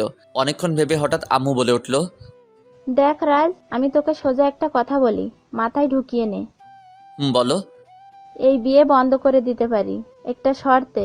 বিয়ের যেহেতু আরো 7 দিন বাকি, তাই তুই 3 দিনের মধ্যে রিয়ার সাথে আমার যোগাযোগ করাবি। 3 দিন পার হয়ে গেলে আমি আর তোর কোনো কথা শুনবো না, বলে দিলাম। আব্বু, তুমি একটু বুঝাও আম্মুকে। তোর আব্বু কি বুঝাবে? প্রথমত, তুই যদি ওই মেয়েটাকে দেখতি তাহলে একটা কথা ছিল, তার থেকেও বড় কথা হলো এই পরিবারের মান সম্মান নিয়ে তোরা জেনে হোক বা না জেনে হোক টান দিয়েছিস। এখন তোর কাছে দুটো রাস্তাই খোলা আছে, দেখ তুই কি করবি। 2 রাস্তা মানে? হয়তো 3 দিনের ভিতরে ওই মেয়েটার সাথে আমার কথা বলাবি, না হলে জয়াকেই বিয়ে করতে হবে, বলে দিলাম। আম্মু, তুমি এমন করে আমাকে কথা বলতেছো? কারণ তোরা হয়তো নিজেদের বাঁচাতে মিথ্যাটা বলেছিলি, কিন্তু এখন এটা বংশের মান সম্মানে গিয়ে আটকেছে। তাছাড়া এই বাসার সবাই ওই ছেলেটার কথা বিশ্বাস করে বসে আছে। তুমি গিয়ে ওনাদের বুঝিয়ে বলো। দেখ, ওরা যদি ভাবে এখন আমরা মিথ্যা বলতেছি। আম্মু, জয় নিজেই তো সাক্ষী। আচ্ছা, মানলাম বাসার সবাই মেনে নিল, কিন্তু এই গ্রামের সবাইকে কিভাবে বুঝাবি বল? কাল যদি আবার জয়ার জন্য বিয়ের প্রস্তাব আসে, তাহলে আবার কেউ না কেউ এটা নিয়ে তাদের কাছে বলে দিবে, তখন কি করবি? আম্মু, আমি বুঝতেছি না কি করব। দেখ বাবা, এটা শহর না, এখানে মান সম্মানটা সবার উপরে থাকে, আর এখানে সমাজ নিয়ে চলতে হয়। তাই প্লিজ তুই বিয়েটা করে নে। তোমরা যাও, এখন আমার মাথা ব্যথা করতেছে। আব্বু আম্মু আর কিছু না বলে চলে গেল। আমি দরজা লাগিয়ে দিয়ে এসে ভাবতে লাগলাম, কি হচ্ছে এসব আমার সাথে? কিছুই বুঝতেছি না। ভাববো কোনটা নিয়ে, এটাও বুঝতেছি না। রিয়া কেন এমনটা করলো, এটা নিয়ে ভাববো নাকি বিয়ের কথাটা নিয়ে ভাববো, কিছুই বুঝতেছি না। এসব ভাবতে ভাবতে কখন যে ঘুমিয়ে গেলাম তা নিজেও জানি না। ঘুম ভাঙলো দরজায় কারোর নক করার আওয়াজে। উঠে দরজা খুলে দেখি আম্মু খাওয়ার জন্য ডাকতেছে। তারপর ফ্রেশ হয়ে গিয়ে খাওয়া দাওয়া করে রুমে চলে আসলাম। বিকেলে ছাদে গেলাম, গিয়ে দেখি জয়া এক কোণে দাঁড়িয়ে আছে। তাই জয়ার কাছে গিয়ে দাঁড়ালাম। জয়া আমাকে দেখে বলে উঠল, রাজ, সরি, আমি আসলে বুঝতে পারিনি যে ওই কথা এমন একটা প্রভাব ফেলবে। ধুর, বাদ দে পুরোনো কথা। আর এখন কি করব সেটা নিয়ে ভাবতে হবে। তুই একটা কাজ করলে পারিস রাজ। কি কাজ? তুই আজ রাতে পালিয়ে ঢাকায় চলে যা, এদিকটা আমি সামলে নিব। ওই, তুই কি বলতেছিস এসব? পরে সবার কাছে মুখ দেখাবো কিভাবে আমি? তো এখানে পড়ে থেকে কি আমাকে বিয়ে করবি নাকি? দেখি, কিছু একটা তো করতেই হবে, এভাবে চলতে দেওয়া যাবে না। আচ্ছা, রিয়া কি বলে? আর বলিস না, সকাল থেকে সবকিছু থেকে ব্লক করে রেখেছে আমাকে। কিন্তু কেন? জানি না রে, এখন কি করব তাও মাথায় আসছে না। তার উপর আবার আম্মুর এমন শর্ত, মাথাটা খারাপ হয়ে যাবে আমার। কেন, আন্টি আবার কি শর্ত রেখেছে? আর বলিস না, বলেছে 3 দিনের ভিতর রিয়াকে ওনার সামনে নিয়ে দাঁড় করাতে, না হলে তোকে বিয়ে করতে। জয়া কিছু না বলে চুপ করে রইল। আমিও ভেবে পাচ্ছি না কি করব। সন্ধ্যায় ছাদ থেকে নেমে নিচে নেমে আসলাম। তারপর রাতে খাওয়া দাওয়া করে রুমে চলে আসলাম। ভাবতে লাগলাম কি করা যায়, কিন্তু কোনো উপায়ই পাচ্ছি না। একদিকে আম্মুদের বংশের মান সম্মান, অন্যদিকে জয়ার লাইফ নিয়েও টেনশন হয়ে গেছে। অন্যদিকে রিয়াও এমন সময় বেঁকে বসলো যা বলার মতো না। এখন সামলাবো কত দিকে তা নিজেই ভাবতে পারতেছি না, পালাতেও পারতেছি না। কারণ পালালে মনে করবে জয়ার সাথে সব করে যখন বিয়ের কথা আসলো তখনই পালিয়ে গেছি। এখন গ্রামের মানুষকে কিভাবে বোঝাবো যে আমার মনে আসলে কি? শালার নিজেকে এখন মনে হচ্ছে গালি দিতে। কেন যে গ্রামে আসতে গেলাম তা ভেবে পাই না। বিয়ে দেখতে এসে নিজেই ফেসে গেলাম। হাজারো চিন্তা নিয়ে কখন যে ঘুমিয়ে গেলাম তা নিজেও জানি না। এভাবে কেটে গেল 3 দিন। বিকেলে আম্মু রুমে আসলো। কিরে রাজ, রিয়া মেয়েটার কোনো খোঁজ পেলি? না আম্মু। তাহলে আর কি করবি বল, এখন জয়াকে বিয়েটা করে নে। আম্মু প্লিজ, তুমি কিছু একটা করো। কাল থেকে বিয়ের সব কাজ শুরু হবে, তাই প্লিজ এসব বাদ দিয়ে নর্মাল হয়ে নে, তোর জন্যই ভালো হবে। আম্মুর কথায় রিয়্যাক্ট না করে আগের মতোই বসে রইলাম। যাওয়ার আগে বলে গেল আম্মু, তোর কোনো ফ্রেন্ডকে আসতে বললে বলে দে। তুমি জানো না আমার ফ্রেন্ড কে কে, তুমি নিজেই তো দাওয়াত দিলে পারো। ফ্রেন্ড কি আমার না তোর? তুই জানিস কি করবি। আমি গেলাম। আম্মু চলে গেলে আমি ভাবতে লাগলাম নিশাত, সিয়াম আর ফারিয়াকে কিভাবে বলবো যে আমি বিয়ে করতেছি। ওরা তো হাসতে হাসতে শেষ হয়ে যাবে। তার চেয়ে ভালো ওদের আগে এখানে আসতে বলি, এখানে আসলেই পরিস্থিতি বুঝে ফেলবে।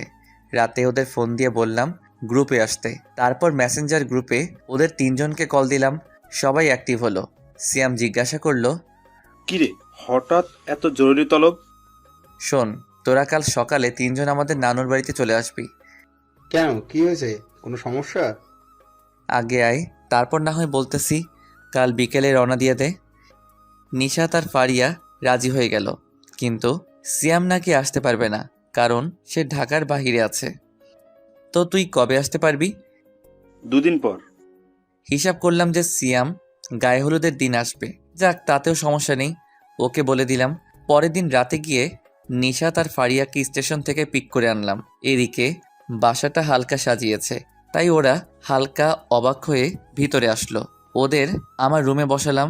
ফারিয়া জিজ্ঞাসা করলো, কি রে রাজ, তোর মামাতো বোনের বিয়ে তো অনেক দিন আগেই শেষ, তা বাসাটা আবার সাজাচ্ছে কেন?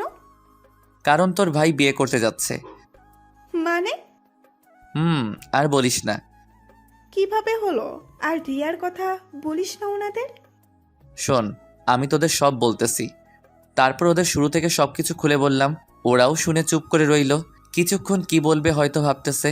তখন নিশাত বলে উঠল, সবকিছু যেমন তেমন, কিন্তু রিয়া এটা করবে ভাবতেও পারিনি। কি বলবো বল? এই জন্যই বলেছি না দেখে প্রেম করার দরকার নেই। এখন কি করবি এটা বল। এই 4 দিন ধরে এটাই ভাবতেছি, কিন্তু কোনো রাস্তা দেখতেছি না। তোর হবু বউকে ডাক তো একটু দেখি। বলেই জয়াকে ফোন দিলাম। জয়া, কোথায় তুই? রান্নাঘরে কেন? আমাকে একটু কফি বানিয়ে দিয়ে যা না প্লিজ। তুই বস, আমি নিয়ে আসতেছি। ওকে। আচ্ছা, জয়া কি জানে রিয়ার ব্যাপারে? সব জানে। আচ্ছা, বিয়ে করবি বলে ঠিক করে নিয়েছিস নাকি? রিয়ার একটা লিংক পেলেই বিয়েটা করব না, আর ভাবতেছি পালিয়ে যাব, কারণ আর কোনো রাস্তা দেখতেছি না। কি বলিস? এখন দেখি কি করা যায়। আর এসব কথা বাদ দিয়ে তোদের কি খবর বল। আমাদের আর কি চলতেছে? কথা বলার এক ফাঁকে জয়া কফি নিয়ে আসলো। তারপর আমি নিশাত আর ফারিয়ার সাথে পরিচয় করিয়ে দিলাম। রাজ, তোরা কথা বল, আমার একটু কাজ আছে, আমি যাই। জয়া চলে যাওয়ার পর ফারিয়া বলে উঠল, এত সুন্দর মেয়েকে তোর বিয়ে করতে সমস্যা কোথায়? তুই আবার একই কথা বলতেছিস? আচ্ছা, তো পালিয়ে গেলে কবে পালাবি? কাল আমার গায়ে হলুদ, আর কাল রাতে সিয়াম আসবে। সিয়ামকে আনার নাম করে তোদের নিয়ে পালাবো। জয়া জানে তুই যে পালাবি? না, তবে চলে গেলে জয়া এদিকটা ঠিক সামনে নিবে, আমি জানি। তো আগেই পালাতে এসব করানোর কি দরকার ছিল? আরে এতদিন ভেবেই কুল পাইনি কি করব, তার উপর আবার এসব একের পর এক প্রেশার। আচ্ছা, তোরা ফ্রেশ হয়ে নে, খাওয়া দাওয়া করে ঘুমিয়ে যা, কাল আবার পালাতে হবে। তারপর ফ্রেশ হয়ে ওদের নিয়ে খাওয়া দাওয়া করে ঘুমিয়ে গেলাম। পরের দিনটা সেই ঝামেলার মাঝ দিয়ে গেল। সন্ধ্যায় সবকিছু শেষ করে 10টার দিকে সিয়াকে ফোন দিয়ে জিজ্ঞেস করলাম আর কতক্ষণ লাগবে আসতে। সিয়াম জানালো আধা ঘন্টা। তাই সবাইকে বলে আমরা 3 জন বেরিয়ে গেলাম। ফিরার আর নিয়ত নেই। স্টেশনে গিয়ে দেখি সিয়াম বসে আছে, তাই সিয়ামকে গিয়ে আগে সব খুলে বললাম। সিয়ামও সেম রিয়াকশন দিল। আচ্ছা, তাহলে চল ঢাকায় চলে যাই, বসে থেকে লাভ কি এখানে? রিয়ার খোঁজটা পেলেই হতো। রাতেই গিয়ে রিয়াকে ঢাকা থেকে নিয়ে এসে সবাইকে সব সত্যটা বলে দিতাম। তোদের কারো কাছে কোনো প্ল্যান থাকলে বল। কিসের প্ল্যান? যে রিয়াকে কিভাবে বের করব। নিশাত আর ফারিয়া কিছুই করতে পারল না। তখনই সিয়াম বলে উঠল, রিয়ার নাম্বারটা দে তো আমাকে। কেন, তুই কি করবি? আমার একটা কাজিন সিম কোম্পানিতে চাকরি করে, তাকে দিয়ে বের করে ফেলবো রিয়া কোথায় থাকে বা কার নামে সিম রেজিস্টার করা। কেমন হবে বলতো? গুড, নে তাড়াতাড়ি কর। তারপর সিয়াম তার কাজিনকে কল দিল। আমরা পাশে দাঁড়িয়ে রইলাম। হ্যালো ভাই, তোমার একটা হেল্প লাগবে। কি হেল্প? একটা নাম্বার দিয়েছি তোমাকে, তুমি নাম্বারের সব ডিটেলস আমাকে দিবে। কিরকম লাগবে? মানে কার নামে সিমটা রেজিস্টার করা, তার ডিটেলস, আর সিমটা এখন কোথায় আছে তার লোকেশনটা শেয়ার করে দিবে আমাকে। ওকে, 5 মিনিট পর আমি তোকে টেকস্ট করে দিতেছি। বলেই ফোনটা রেখে দিল। আমি সিয়ামের কাছ থেকে ফোনটা নিজের হাতে নিয়ে বসে থেকে অপেক্ষা করতে লাগলাম। তখনই নিশাত বলে উঠল, চল রাজ, চা খেয়ে আসি, এর মাঝে এসে যাবে। চল। তোরা যা, আমি এখানে আছি। ওকে। হঠাৎ আমার ফোনটা বেজে উঠল। তাকিয়ে দেখি রিয়ার নাম্বার থেকে কল এসেছে। আমি রীতিমতো অবাক হয়ে গেলাম। তাড়াতাড়ি রিসিভ করলাম। রিসিভ করতে রিয়া বলে উঠল, রাজ, তোমার বিয়ে ঠিক হয়ে গেছে মানে? আগে বলো তুমি এতদিন কোথায় ছিলে?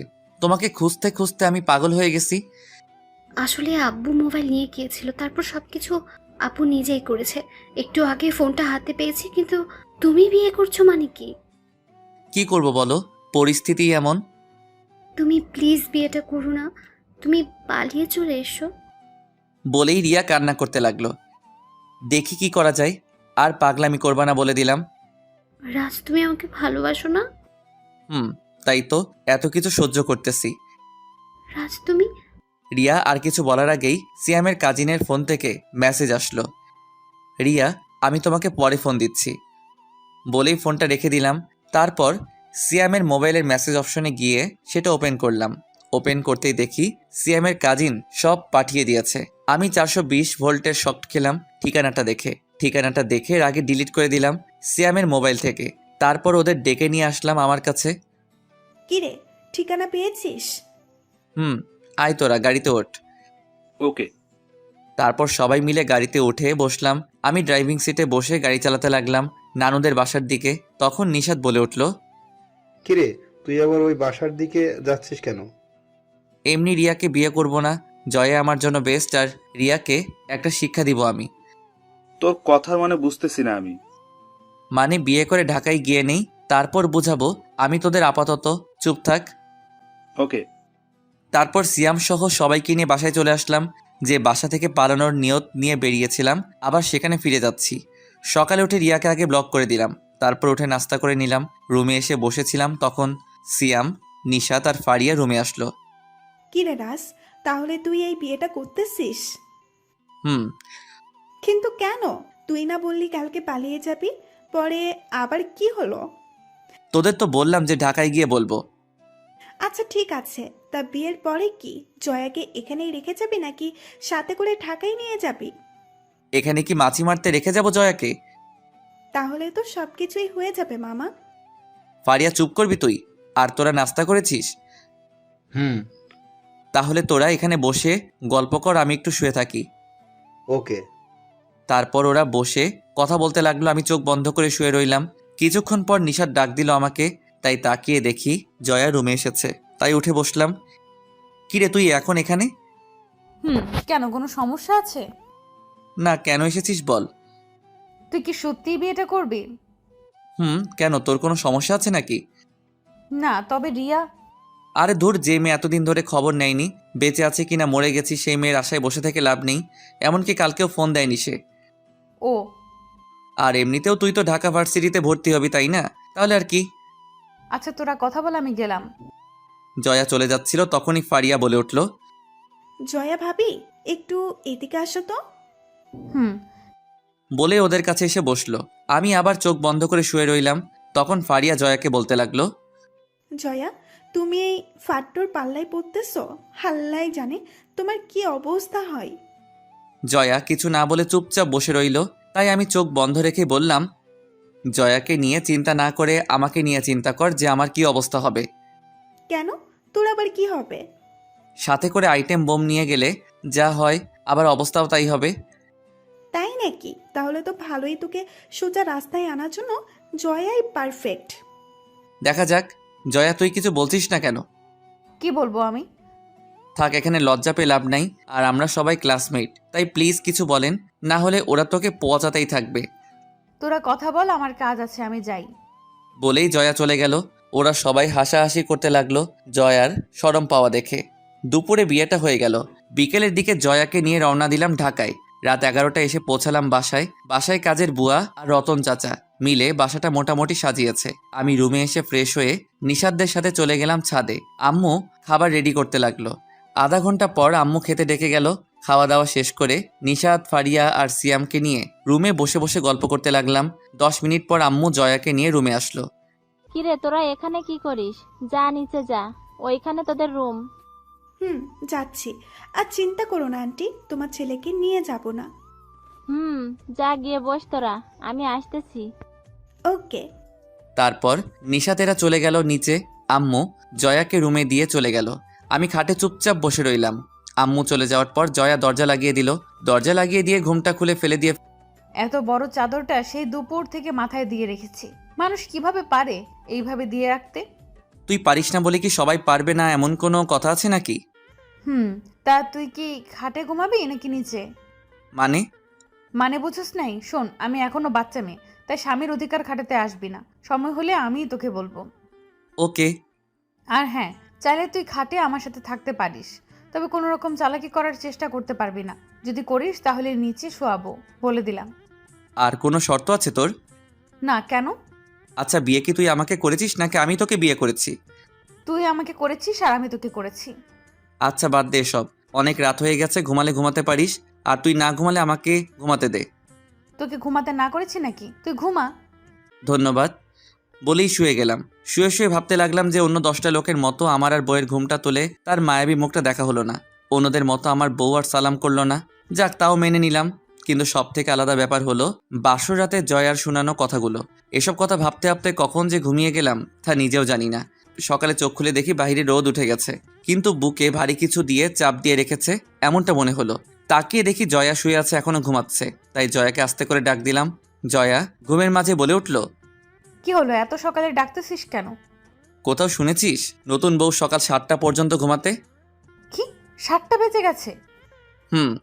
জয়া চোখ খুলে তাকালো, তারপর নিজের উপস্থিতি আমার বুকে পেয়ে লাফ দিয়ে উঠে বসলো। তাই আমি বলে উঠলাম, কি হলো, কাল রাতে তো নিজেই গর্ব করে বলতেছিলি আমি যেন স্বামীর অধিকার খাটাতে না যাই, আর রাত না যেতে এভাবে জড়িয়ে ধরে বসে রইলি। ঘুমের মাঝে চলে গিয়েছিলাম, সরি। এখন ফ্রেশ হয়ে নিচে যা, তাড়াতাড়ি দেখ গিয়ে সবাই কি করতেছে। যাচ্ছি। বলেই জয়া ফ্রেশ হতে চলে গেল। আমি আবার দিলাম একটা ঘুম ভাঙলো জয়ার ডাকে। কিরে, নাস্তা করবি না? নিচে সবাই বসে আছে তোর জন্য। তোরা গিয়ে শুরু কর, আমি আসছি একটু পর। তাড়াতাড়ি আয়। বলেই জয়া চলে গেল। আমি উঠে ফ্রেশ হয়ে নিচে গিয়ে নাস্তা করে রুমে চলে আসলাম। রুমে বসেছিলাম, তখন নিশাতেরা আসলো। মনে মনে ভাবতে লাগলাম নিশ্চয়ই মজা ওড়াতে চলে আসছে ওরা, পারেও বটে। তখনই সিয়াম বলে উঠল, কি রে রাজ, কেমন কাটলো বাসর রাত? জীবনের সবচেয়ে স্মরণীয় দিন কাটলো আমার। তাই নাকি? তা জয়া নিশ্চয়ই অনেক আদর দিয়েছে, তাই না? জীবনের আদর দিয়েছে। তাই নাকি? তা কেমন সার্ভিস দিল? ফারিয়া, আমি মাঝে মাঝে ভাবনায় পড়ে যাই তুই ছেলে না মেয়ে। মেয়ে ছিলাম, কিন্তু তোদের সাথে চলতে চলতে ছেলে হয়ে গেছি। মাঝে মাঝে তোদের কথা শুনে আমিও কোনো মেয়েকে নিয়ে মাঝে মাঝে স্বপ্ন দেখি। এখন আমি যা জিজ্ঞেস করেছি তার উত্তরটা দে। সার্ভিস তো দেয় নাই, তবে কিছু রোমান্টিক কথা বলেছে। তাই নাকি? তা কি বলেছে? বলেছে যে আমি এখনো বাচ্চা, তাই স্বামী সাজতে আসবি না, আর এক খাটে থাকলে চান্স নিবি না বলে দিলাম। কি না জি। জয়া এমন কথা বলবে বিশ্বাস হয় না আমার। কি মিষ্টি একটা মেয়ে। ওর সুন্দর চেহারাটা দেখে এসব বলছিস, আর আমি ওর চঞ্চল মনটা দেখেছি। আচ্ছা, একটা কথা বলতো। কি? তুই ওই বাসা থেকে পালিয়ে গেলি রিয়ার সাথে দেখা করবি বলে, কিন্তু তুই আবার ফিরে গেলি, কাহিনী কি? ভালো কথা মনে করেছিস নিশাত। তুই কাহিনী কি বলতো? আমি দুজনকেই বিয়ে করেছি। মানে? নিশাত আর ফারিয়া একসাথে বলে উঠলো। তখন পাশ থেকে সিয়াম বলে উঠল, রিয়া কালকে রাজকে কল দেওয়ার জন্য সিমটা চালু করছিল, আর তখনই আমার কাজিনের কাছে তার লোকেশন চলে যায়, আর উনি আমাকে লোকেশনটা শেয়ার করেন। তারপর আমি বুঝে যাই যে রাজ কেন কালকে বাসায় ফিরে এসেছে। ও, তার মানে? বাহ, রাজকে কি ঘুরালো এতটা দিন। যাক, অবশেষে ধরা খেয়েই গেল। তবে আমি এখন প্রতিশোধ নিতে চাই। মানে? 7 দিন আমাকে প্যারা দিয়েছে, আমিও তাকে কয়েক মাস প্যারা দিতে চাই। তোরা সঙ্গ দিবি কিনা বল। আমরা তো সব সময় তোর সাথে আছি, কিন্তু কিভাবে প্রতিশোধ নিবি এটা আগে বল। আমাকে একটু ভাবতে দে, আর তোরাও একটু ভাব, উপায় পেলে বলবি। ওকে। তারপর সবাই কিছুক্ষণ চুপ করে ভাবতে লাগলাম কিভাবে নিব, ভেবেই পাচ্ছিলাম না। তখনই ফারিয়া বলে উঠল, রাস, আমি একটা উপায় পেয়েছি। বল শুনি কি উপায়। শোন, আমরা একটা ফেক রিয়া সাজিয়ে তার সাথে তুই মিথ্যা নাটক করতে থাকবি, আর এদিকে উনি জ্বলবে আর পুড়বে। Great idea. সব ঠিক আছে, কিন্তু এই ফেক রিয়াটা হবে কে? আরে চিন্তা করিস না, আমার একটা কাজিন আছে, আমাদের বাসায় থাকে। সে দেখতেও সুন্দর, তার উপর আবার অ্যাক্টিং ভালো পারে। তুই আসলে একটা চিজ। মানুষের উপকারের চেয়ে ক্ষতিটা কিভাবে করতে হয় তা খুব ভালো করে জানিস, আর এমন লোক টিমে থাকা দরকার। ওই তুই চুপ কর, আসছে আমারে বলতে। ওকে, তুই কথা বলে দেখ, কালকে বিকেলে আমি পুরনো বাড়িতে আসব, ওইখানে কথা হবে। ওকে। তারপর সবাই যার যার মতো বসে বসে মজা করতে লাগলাম। আর এদিকে জয়া আম্মুর সাথে রান্না শিখতে ব্যস্ত। এত বড় হয়ে গেছে এখনো রান্না শিখে নাই। যাক, মামাদের আদরের মেয়ে, তাই আম্মু জয়াকে তার শিষ্য বানিয়ে নিল। দুপুরে খাওয়া দাওয়া করে সিয়ামেরা চলে গেল। আমি রুমে বসে মোবাইল টিপতে লাগলাম। কিছুক্ষণ পর জয়া রুমে আসলো, এসেই চারদিকে চার হাত পা ছড়িয়ে শুয়ে পড়ল। আমার দিকে তাকিয়ে হালকা করে একটা হাসি দিল। কি হলো, দাঁত বাহির করে আছিস কেন? তোকে একটা কাজ করে দিতে হবে। কি কাজ? আমার মাথাটা ব্যথা করতেছে, একটু টিপে দিবি প্লিজ? আর কাউকে পেলি না এটা বলার জন্য যে আমি যে তোর স্বামী, সেটা ভুলে গেলি নাকি? চুপ কর, আর যা বলছে তা কর। আসছে স্বামী হইতে, তাড়াতাড়ি মাথার একটু টিপে দে। আর এই বাসাতে আঙ্কেল আন্টি ছাড়া তো তুই আছিস, তাহলে আর কাকে বলবো? ওকে, কিন্তু বেশি নড়াচড়া করতে পারবি না, ঠিক আছে? আমি গিয়ে দেয়ালের সাথে পিঠ ঠেকিয়ে ধাক্কা দিয়ে বসলাম। ওকে। জয়া বালিশ নিয়ে আমার কোলে রাখলো, তারপর সেটার উপর শুয়ে পড়ল। আমি আস্তে আস্তে জয়ার মাথাটা টিপে দিতে লাগলাম। তখনই জয়া বলে উঠল, রাজ, তুই যে বউয়ের সেবা করতেছিস সেটা আঙ্কেল আন্টি জানলে কি করবে?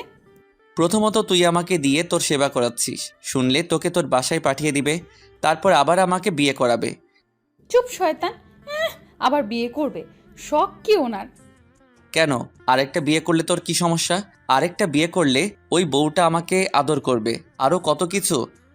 আর আমি তোকে এমন মার মারবো যে জীবনে আর আদর খাওয়ার নাম নিবি না। রাখ, আব্বু আম্মুকে তোর গুন্ডি স্বভাবের কথাটা বলবো আজকেই। যা গিয়ে বলে দেখ, আঙ্কেল আন্টি বিশ্বাস করবে না। ওই, আমার আব্বু আম্মু তোর আঙ্কেল আন্টি লাগে বিয়ের পরেও? আমার যখন যেটা মন চাইবো তখন সেটাই বলবো, তাতে তোর কোনো সমস্যা? তোর কপাল ভালো এই বাসার বউ হয়ে এসেছিস, না হলে ওই ছেলেটার সাথে বিয়ে হলে বুঝতি কত ধানে কত চাল। এখানে লেখা ছিল তাই এখানে হয়েছে, আর বেশি কথা না বলে মাথা টেপ। আমার হাত ব্যথা করতেছে, আমি আর পারবো না। আর একটু টিপে দে না প্লিজ, ঘুম চলে আসছে। ওকে, কিন্তু তার বিনিময়ে আমি কি পাবো? কি বিনিময় নিবি বল? আমাকে আর জ্বালাতে পারবি না আজকে। ওকে। তারপর আবার জয়ার মাথাটা টিপে দিতে লাগলাম। কিছুক্ষণ পর জয়া ঘুমিয়ে গেল। আমি ওর মুখটার দিকে তাকিয়ে ভাবতে লাগলাম যে এই ঘুমন্ত চেহারাটা দেখে মনে হয় না মেয়েটা এত চঞ্চল, তবু কেন জানি এত ভালো লাগে। এসব ভাবতে ভাবতে দেয়ালে ধাক্কা দেওয়া অবস্থায় আমিও ঘুমিয়ে গেলাম, কখন তা নিজেও জানি না। ঘুম ভাঙলো আম্মুর ডাকে, তাকিয়ে দেখি আম্মু সামনে দাঁড়িয়ে আছে। কিরে, সন্ধ্যা হয়ে গেছে, উঠবি না? হুম। তা রোমান্স করতে করতে একেবারে ঘুমিয়ে গেলি? মানে? নিচে তাকিয়ে দেখ। নিচে তাকিয়ে দেখি জয়া আমার কোলে শুয়েই ঘুমিয়ে রয়েছে। আম্মুকে বললাম, তুমি এটাকে রোমান্স করেছি ভাবতেছো? তোমার ভাইয়ের মেয়ে আমাকে দিয়ে তার মাথা টিপিয়েছে। তো কি হয়েছে? আচ্ছা, এমন মেয়েকে আনতে পারলে না যে আমার একটু সেবা করবে? চুপ কর, কালকে মেয়েটা এসেছে আর আজকে খুঁত ধরা শুরু করেছিস? তুই তোর বাবার বা বংশের একটা নৌকো ফেলবি। এখানে আব্বু আর আমার বংশ আসলো কোথা থেকে? তোর বাবা আর তোর দাদু সারা জীবন আমার খুঁত ধরে এসেছে, আর এখন তুই আমার ভাইয়ের মেয়েটাকে নিয়ে পড়েছিস খুঁত ধরতে? তোরা ভালো হবি কবে বলতো? আম্মু, আমার ভুল হয়েছে। তোমার ভাইয়ের মেয়েকে নিয়ে এখন যাও, আর মহারানীকে উঠিয়ে তোমার সাথে নিয়ে যাও। তোর বউ তুই নিয়ে আয়, আমি গেলাম। বলেই আম্মু সুরসুর করে রুম থেকে চলে গেল। তখনই উঠে বসে আমাকে বলল, কিরে, বিচার দিয়ে লাভ হলো না? হবে কিভাবে? তোর মতে তেরা, তার উপর আবার তার বংশের মেয়েকে নিয়ে বলেছি, শুনবে কে? এটাকেই বলে পাওয়ার। যা রেডি হয়ে নিচে আয়, আমি গিয়ে দেখি কি রান্না করবে আন্টি। যা তুই, আমি পরে যাব। ওকে, সেটা তোর ইচ্ছা। বলেই ওয়াশরুমে চলে গেল ফ্রেশ হতে। আমি উঠে বসে বসে মোবাইল টিপতে লাগলাম। জয়া ফ্রেশ হয়ে নিচে চলে গেল। রাতে খাওয়া দাওয়া করে রুমে এসে বারান্দায় বসে রইলাম। তখনই পিছনে কেউ এসে দাঁড়ালো। তাকিয়ে দেখি জয়া দাঁড়িয়ে আছে। কি হলো, এখানে এসেছিস কেন? এমনি মন চাইতেছে। কেন, তোর কোনো সমস্যা আছে নাকি এখানে আসলে? আরে না, এটা তো আপনাদের রাজত্ব, আপনারা যেখানে মন চাই যেতে পারবেন। এখন রুমে আয়, ঘুমাবি। তুই গিয়ে ঘুমা, আমি একটু পরে আসবো। ওকে, তাহলে চল দুজনে গিয়ে একটু ছাদে হেঁটে আসি। না, কেন? ভালো লাগতেছে না। কোনো সমস্যা? না, তেমন কিছু না। তুই গিয়ে শুয়ে পড়, আমি একটু পরে আসতেছি। ওকে। জয়া চলে গেল। আমি ফোনটা বের করে টিপতে লাগলাম। তারপর হালকা করে চোখে ঘুম আসলে রুমে গিয়ে ঘুমিয়ে গেলাম। সকালে জয়ার ডাকে ঘুম ভাঙলো। তাকিয়ে দেখি সামনে কফির মগ নিয়ে দাঁড়িয়ে আছে। উঠে ফ্রেশ হয়ে নাস্তা করে নিলাম। তারপর আবার রুমে এসে নিশাদদের সবাইকে বলে দিলাম বিকেলে দেখা করার কথা। বিকেলে রেডি হয়ে চলে গেলাম সেই আড্ডা দেওয়ার পুরনো বাড়িতে। এসে দেখি সবাই বসে আছে আমার আগেই। ফারিয়ার কাজিনকে দেখলাম, দেখতে অনেক সুন্দর। তারপর ওর মোবাইল নাম্বার নিয়ে রিয়া দিয়ে সেভ করে নিলাম। ফারিয়া, ওকে সবকিছু বুঝিয়ে দিয়েছিস তো নাকি? সব কিছু বলে দিয়েছি, তুই দেখবি এখনো কেমন অ্যাক্টিং করে। ওকে, তাহলে কাল সকাল ঠিক 6টায় আপনি আমাকে কল দিবেন। তখন জয়া ফোন ধরবে। তারপর কি বলতে হবে তা তো আপনি জানেনই। চিন্তা করবেন না। তারপর আরও কিছুক্ষণ গল্প করলাম সবাই মিলে। প্রায় সন্ধ্যার দিকে বাসায় আসলাম। এসে দেখি আব্বু আম্মু আর জয়া বসে বসে গল্প করতেছে। আমি রুমে গিয়ে ফ্রেশ হতে ওয়াশরুমে চলে গেলাম। বাহিরে এসে দেখি জয়া দাঁড়িয়ে আছে। কিরে, নিচ থেকে চলে আসলি? তা তুই এতক্ষণ কোথায় ছিলি? নিশাদদের সাথে দেখা করতে। ও আচ্ছা। এভাবে রাতটা কেটে গেল। সকালে মোবাইলের আওয়াজে ঘুম ভাঙলো। তাকিয়ে দেখি ফোন বাজতেছে, তাই আবার চোখ বন্ধ করে শুয়ে রইলাম। কিছুক্ষণ পর জয়ার ঘুম ভাঙলো। তারপর আমাকে হালকা করে ধাক্কা দিয়ে বলল, ওই রাজ, তোর ফোন বাজতেছে। আমি কোনো কিছু না বলে চুপচাপ শুয়ে রইলাম। আমি জানি জয়া বিরক্ত হয়ে নিজেই ফোনটা ধরবে। কিছুক্ষণ পর হঠাৎ জয়া বিরক্ত হয়ে ফোনটা ধরে বলল, হ্যালো, কে? ওই পাশে রিপ্লে শোনা যাচ্ছে না, তাই চুপ করে জয়ার কথাগুলো শুনতে লাগলাম। আপনি রিয়া মানে? কোন রিয়া? রাজের ফ্রেন্ড নাকি? আপনি মজা করেন আমার সাথে? আপনাকে রাজ ভালোবাসতো মানে? রাজ যে মেয়েকে ভালোবাসতো সেটা তো আমি। আপনি কে? ওই মজা করেন আমার সাথে? আর আজকে ফোন দিতে যাব কেন আমি? আপনি আমার সাথে কথা বলেন। ওই, আমি হলাম রাজের স্ত্রী। এবার বলেন কি বলবেন। এবার আমি হালকা নড়ে উঠলাম। তারপর আস্তে আস্তে চোখ খুলে তাকালাম। দেখি জয়ার মুখ রাগে লাল হয়ে আছে। চোখে ঘুমের আর কিছুই জানি না এমন ভান ধরে বললাম, কি হয়েছে? জয়া কে ফোন দিয়েছে? আরে মেয়েটা বলে তার নাম নাকি রিয়া। কি, রিয়া ফোন দিয়েছে? এদিকে দে ফোনটা।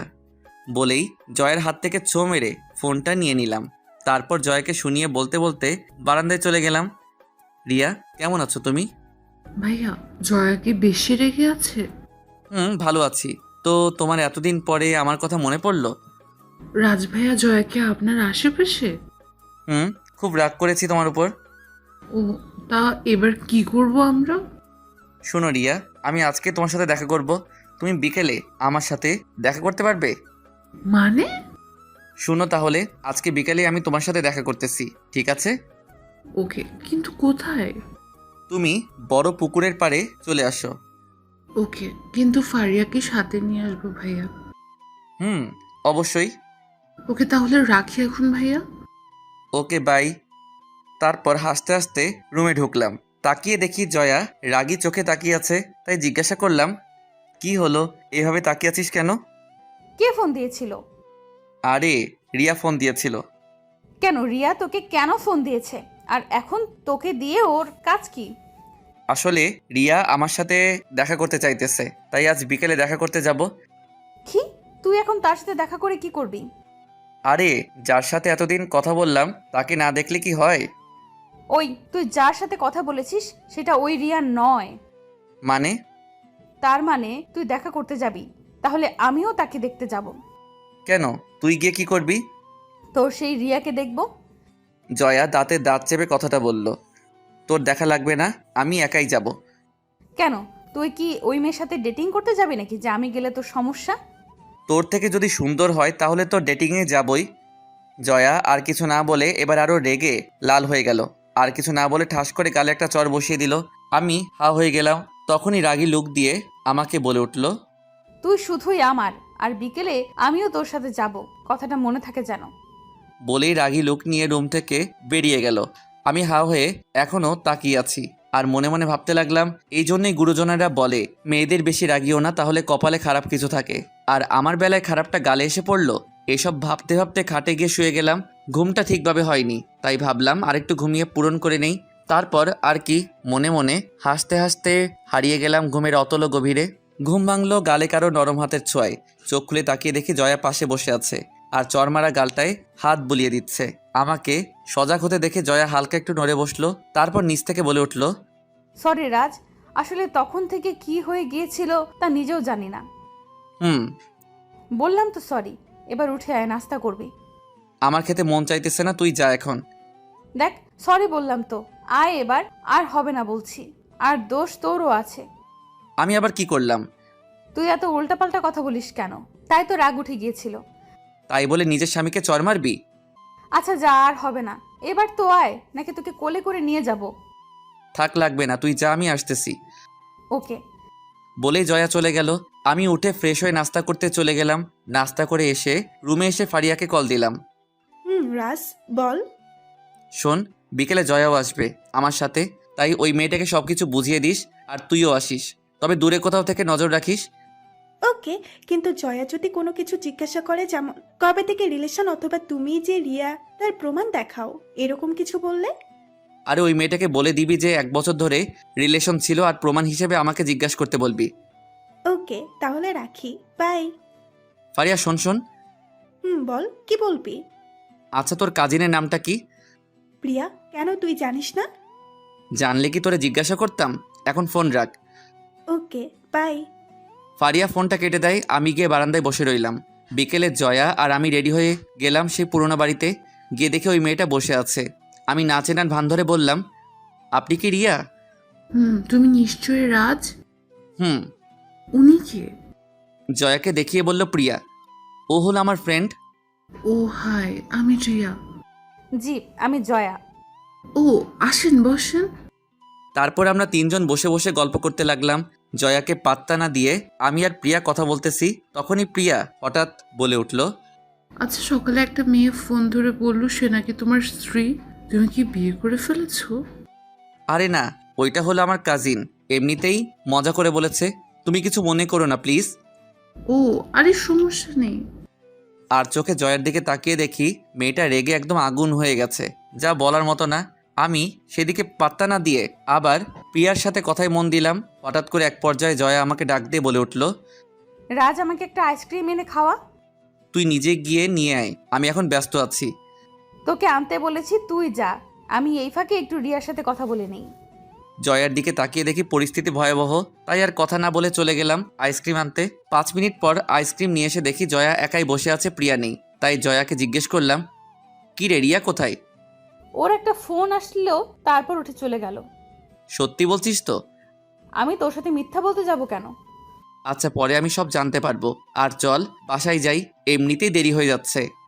কোথায়? এতক্ষণ যে ওই রিয়া মেয়েটার সাথে কথা বললি, তখন তো তোর দেরি হচ্ছিল না, আর এখন সে চলে যাওয়াতে এত ছটফট করছিস কেন? আরে না। আচ্ছা, রিয়াকে তোর কেমন লাগলো? জয়া এবার রাগ দেখিয়ে উঠে চলে গেল গাড়ির কাছে।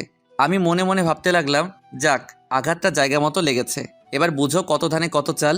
আমিও জয়ার পিছন পিছন গাড়িতে গিয়ে বসলাম। কিরে, এইভাবে চলে এলি কেন? বাসায় চল, তারপর তোকে সব বলবো। ওকে। তারপর বাসায় এসে আমি রুমে এসে ফ্রেশ হয়ে নেই। তারপর বসে বসে মোবাইল টিপতেছিলাম। তখনই জয়া সামনে এসে দাঁড়ালো, তাই জিজ্ঞেস করলাম, কিরে কিছু বলবি? এখন বলবো না, করে দেখাবো। মানে? তোর মানের গুষ্টি কিলাই কুত্তা। বলেই গলা চেপে ধরে খাটে শুইয়ে দিয়ে আমার বুকের উপরে উঠে বসলো। তাই জিজ্ঞাসা করলাম, কি হলো, মারতেছিস কেন? আমি তোর কি লাগি? এক হিসেবে কাজিন, আরেক হিসেবে বউ কেন? কাজিন মানে? এখনো কি তোর কাজিন আছে নাকি আমি? না, কিন্তু এসব বলতেছিস কেন? তুই ওই মেয়েটার সামনে আমাকে তোর ফ্রেন্ড বললি কেন? আমি কি তোর ফ্রেন্ড হই? আরে আমার ময়না পাখি, আমি যদি তখন রিয়াকে বলতাম যে তুই আমার বউ, তাহলে কি সে আমার সাথে কথা বলতো? কথা না বললে কি হতো এমন তোর? বলেই জয়া আরো জোরে চাপ দিয়ে ধরলো, তাই শ্বাস ফেলতে কষ্ট হচ্ছিল। তাই জয়াকে বললাম, আরে শ্বাস ফেলতে কষ্ট হচ্ছে, প্লিজ ছাড়। কোনো ছাড়াছাড়ি নাই, আগে বল এসব বাদ দিবি কি না। আর ওই মেয়েটা আসলে রিয়া না? মানে? তুই যে রিয়া নামের মেয়েটার সাথে কথা বলতি, ওইটা আমারই একটা আইডি। ওই মেয়েটা নিশ্চয়ই কোনো মতলব আছে। তোর সহ্য হচ্ছে না তাই তো এসব বানিয়ে মিথ্যে বলতেছিস। আমি তোকে বিশ্বাস করি না, ভিতরে ভিতরে জ্বলতেছিস তাই না? আমাকে বিশ্বাস কর, আমি সত্যিই বলছি। আর মেয়েটার সাথে তোর এমন কি সম্পর্ক যে আমাকে জ্বলতে হবে? রিয়াকে আমি ভালোবাসি তাই এসব বলতেছিস, তবে এসব বলে লাভ নেই। জয়া আর কিছু না বলে বুক থেকে নেমে গেল। জয়ার মুখের দিকে তাকিয়ে দেখি মুখটা কেমন ফ্যাকাশে হয়ে গেছে। আমি কিছু বলে ওঠার আগেই রুম থেকে বেরিয়ে চলে গেল। রাতে খাওয়া দাওয়া করে রুমে এসে শুয়ে রইলাম, কিন্তু জয়া রুমে আসতেছে না। এক পর্যায়ে নিজের অজান্তেই ঘুমিয়ে গেলাম। ঘুম ভাঙলো হালকা আওয়াজে। ভালো করে খেয়াল করে বুঝলাম কেউ ফুপিয়ে কান্না করতেছে। মোবাইলে সময় দেখি প্রায় 2টা বাজতেছে। এমন সময় কে কান্না করতেছে? পাশে তাকিয়ে দেখি জয়া উল্টো দিকে মুখ করে শুয়ে আছে। আমি আস্তে করে জয়াকে ডাক দিয়ে বললাম, জয়া কি হয়েছে তোর? জয়া কোনো রিপ্লাই না দিয়ে চুপচাপ শুয়ে রইল। আমি কিছুক্ষণ সজাগ থাকার পরে আর কোনো শব্দ হচ্ছিল না, তবে বুঝতে পেরেছিলাম জয়া কান্না করতেছিল। আমাকে জ্বালিয়েছে অনেক, এবার নিজে একটু কেঁদে দেখুক কেমন লাগে। কাল সকালে সব ঠিক হয়ে যাবে। আমি কি বেশি কিছু করতেছি নাকি যা করতেছি তা কি সব ঠিকই হচ্ছে? এসব ভাবতে ভাবতে আবার ঘুমিয়ে গেলাম। সকালে ঘুম ভেঙে তাকিয়ে দেখি জয়া পাশে নেই। আমি উঠে ফ্রেশ হয়ে চলে গেলাম নাস্তা করতে। জয়া সব কিছু সাজাচ্ছে, আমাকে দেখেও না দেখার ভান ধরে রইল। তারপর সবাই নাস্তা শেষ করে ফেললাম। আমি রুমে এসে বসে বসে গল্পের বই পড়তে লাগলাম। জয়া রুমে আসতেছে না। অন্যদিন তো এ সময় রুমে এসে কতক্ষণ ঝগড়া করে যেত, আজকে কি হলো? যাক, দুপুরে খাওয়া দাওয়া করে আমি রুমে বসেছিলাম, তখনই জয়া রুমে আসলো। যাক, মনে একটু শান্তি আসলো। কিন্তু আমার সাথে কোনো কথা না বলে নিজের কাপড় নিয়ে চলে গেলে ওয়াশরুমে আমি তাকিয়ে রইলাম জয়ার দিকে। ওয়াশরুম থেকে বেরিয়ে আবার রেডি হয়ে চলে গেল নিচে। না, এবার মনে হয় বেশি করে ফেলেছি। আর এত অভিমান মেয়েটার আগে তো জানতাম না। যাক, বিকেলে রেডি হয়ে বাইরে চলে গেলাম নিশাদদের সাথে দেখা করতে। সন্ধ্যায় বাসায় আসলাম। রুমে ঢুকে দেখি জয়া ঘুমিয়ে আছে, তাই আর রুমে না ঢুকে ড্রয়িং রুমে গিয়ে বসে রইলাম। কারণ আমি এখন রুমে গেলে জয়ার ঘুম ভেঙে আমাকে দেখলে বেরিয়ে চলে আসবে, তাই ড্রয়িং রুমে বসে থাকি তাতেই ভালো। তবে একটা জিনিস খেয়াল করেছি যে জয়া হয়তো কান্না করেছে, তাই ওর নাক মুখ সবকিছু হালকা অস্বাভাবিক হয়ে আছে। রাত 8টার দিকে জয়া ড্রয়িং রুমে আসলো আর আমাকে দেখেই রান্নাঘরে চলে গেল। আমি রুমে চলে আসলাম, এসে ফ্রেশ হয়ে বসে রইলাম কিছুক্ষণ। রাতে খাওয়া দাওয়া করে কালকের মতো আবার রুমে এসে বসে রইলাম, কিন্তু জয়া আসার নাম নেই। একসময় ঘুমিয়ে গেলাম, কিন্তু আবার গতকালকের মতোই ঘুমটা ভেঙে গেছে। আজকেও জয়া কান্না করতেছে, তাই ভাবতে লাগলাম না, এভাবে জয়াকে কাঁদানোটা ঠিক হবে না। তাই বেশি কিছু না ভেবে জয়াকে হালকা করে পিছন থেকে জড়িয়ে ধরলাম। জয়া কিছু না বলে উঠে সোফায় গিয়ে শুয়ে পড়ল। বুঝলাম কালকের দিনে সবকিছু ঠিক করতে হবে, এখন আর কিছু বলে লাভ নেই। সকালে ঘুম ভেঙে দেখি জয়া আমার আগেই উঠে চলে গেছে, তাই উঠে ফ্রেশ হয়ে নিলাম। গতকালকের মতোই আচরণ, তাই নাস্তা করে এসেই নিশাদদের গ্রুপে আসতে বলে দিলাম। তারপর ওদের সবাইকে কথাগুলো আর জয়ার এই 2 দিনের আচরণের সবগুলো কথা খুলে বললাম। সবাই চুপ করে শুনলো। তারপর সিয়াম বলে উঠল, দেখ রাজ, যা হয়ে গেছে তা তো শেষই। এখন জয়াকে মানিয়ে নে আর সবকিছু বলে দে। রাজ, আমারও তাই মনে হয়। কিন্তু মহারানী তো কথা বলার সুযোগই দেয় না, সবসময় এড়িয়ে চলে। আরে একসময় রুমে আসলে চেপে ধরে সব কিছু বলবি, তারপর দেখবি বুঝবে। ওকে, দেখি কি করা যায়। তারপর ফোন রেখে দিয়ে ভাবতে লাগলাম কিভাবে কি করা যায়। অবশেষে মাথায় একটা বুদ্ধি আসলো, তবে এটা আপনাদের এখন বলবো না। দুপুরে খাওয়া দাওয়া করে রুমে বসে বসে মোবাইল টিপতে লাগলাম। অনেকক্ষণ পরে জয়া রুমে আসলো। গতকালকের মতোই নিজের কাপড় নিয়ে চলে গেল ওয়াশরুমে। কিছুক্ষণ পরে ওয়াশরুম থেকে বেরোলো। ড্রেসিং টেবিলের সামনে দাঁড়িয়ে জয়া চুলগুলো মুছতে লাগলো। তখনই আমি জয়ার পিছনে গিয়ে দাঁড়ালাম।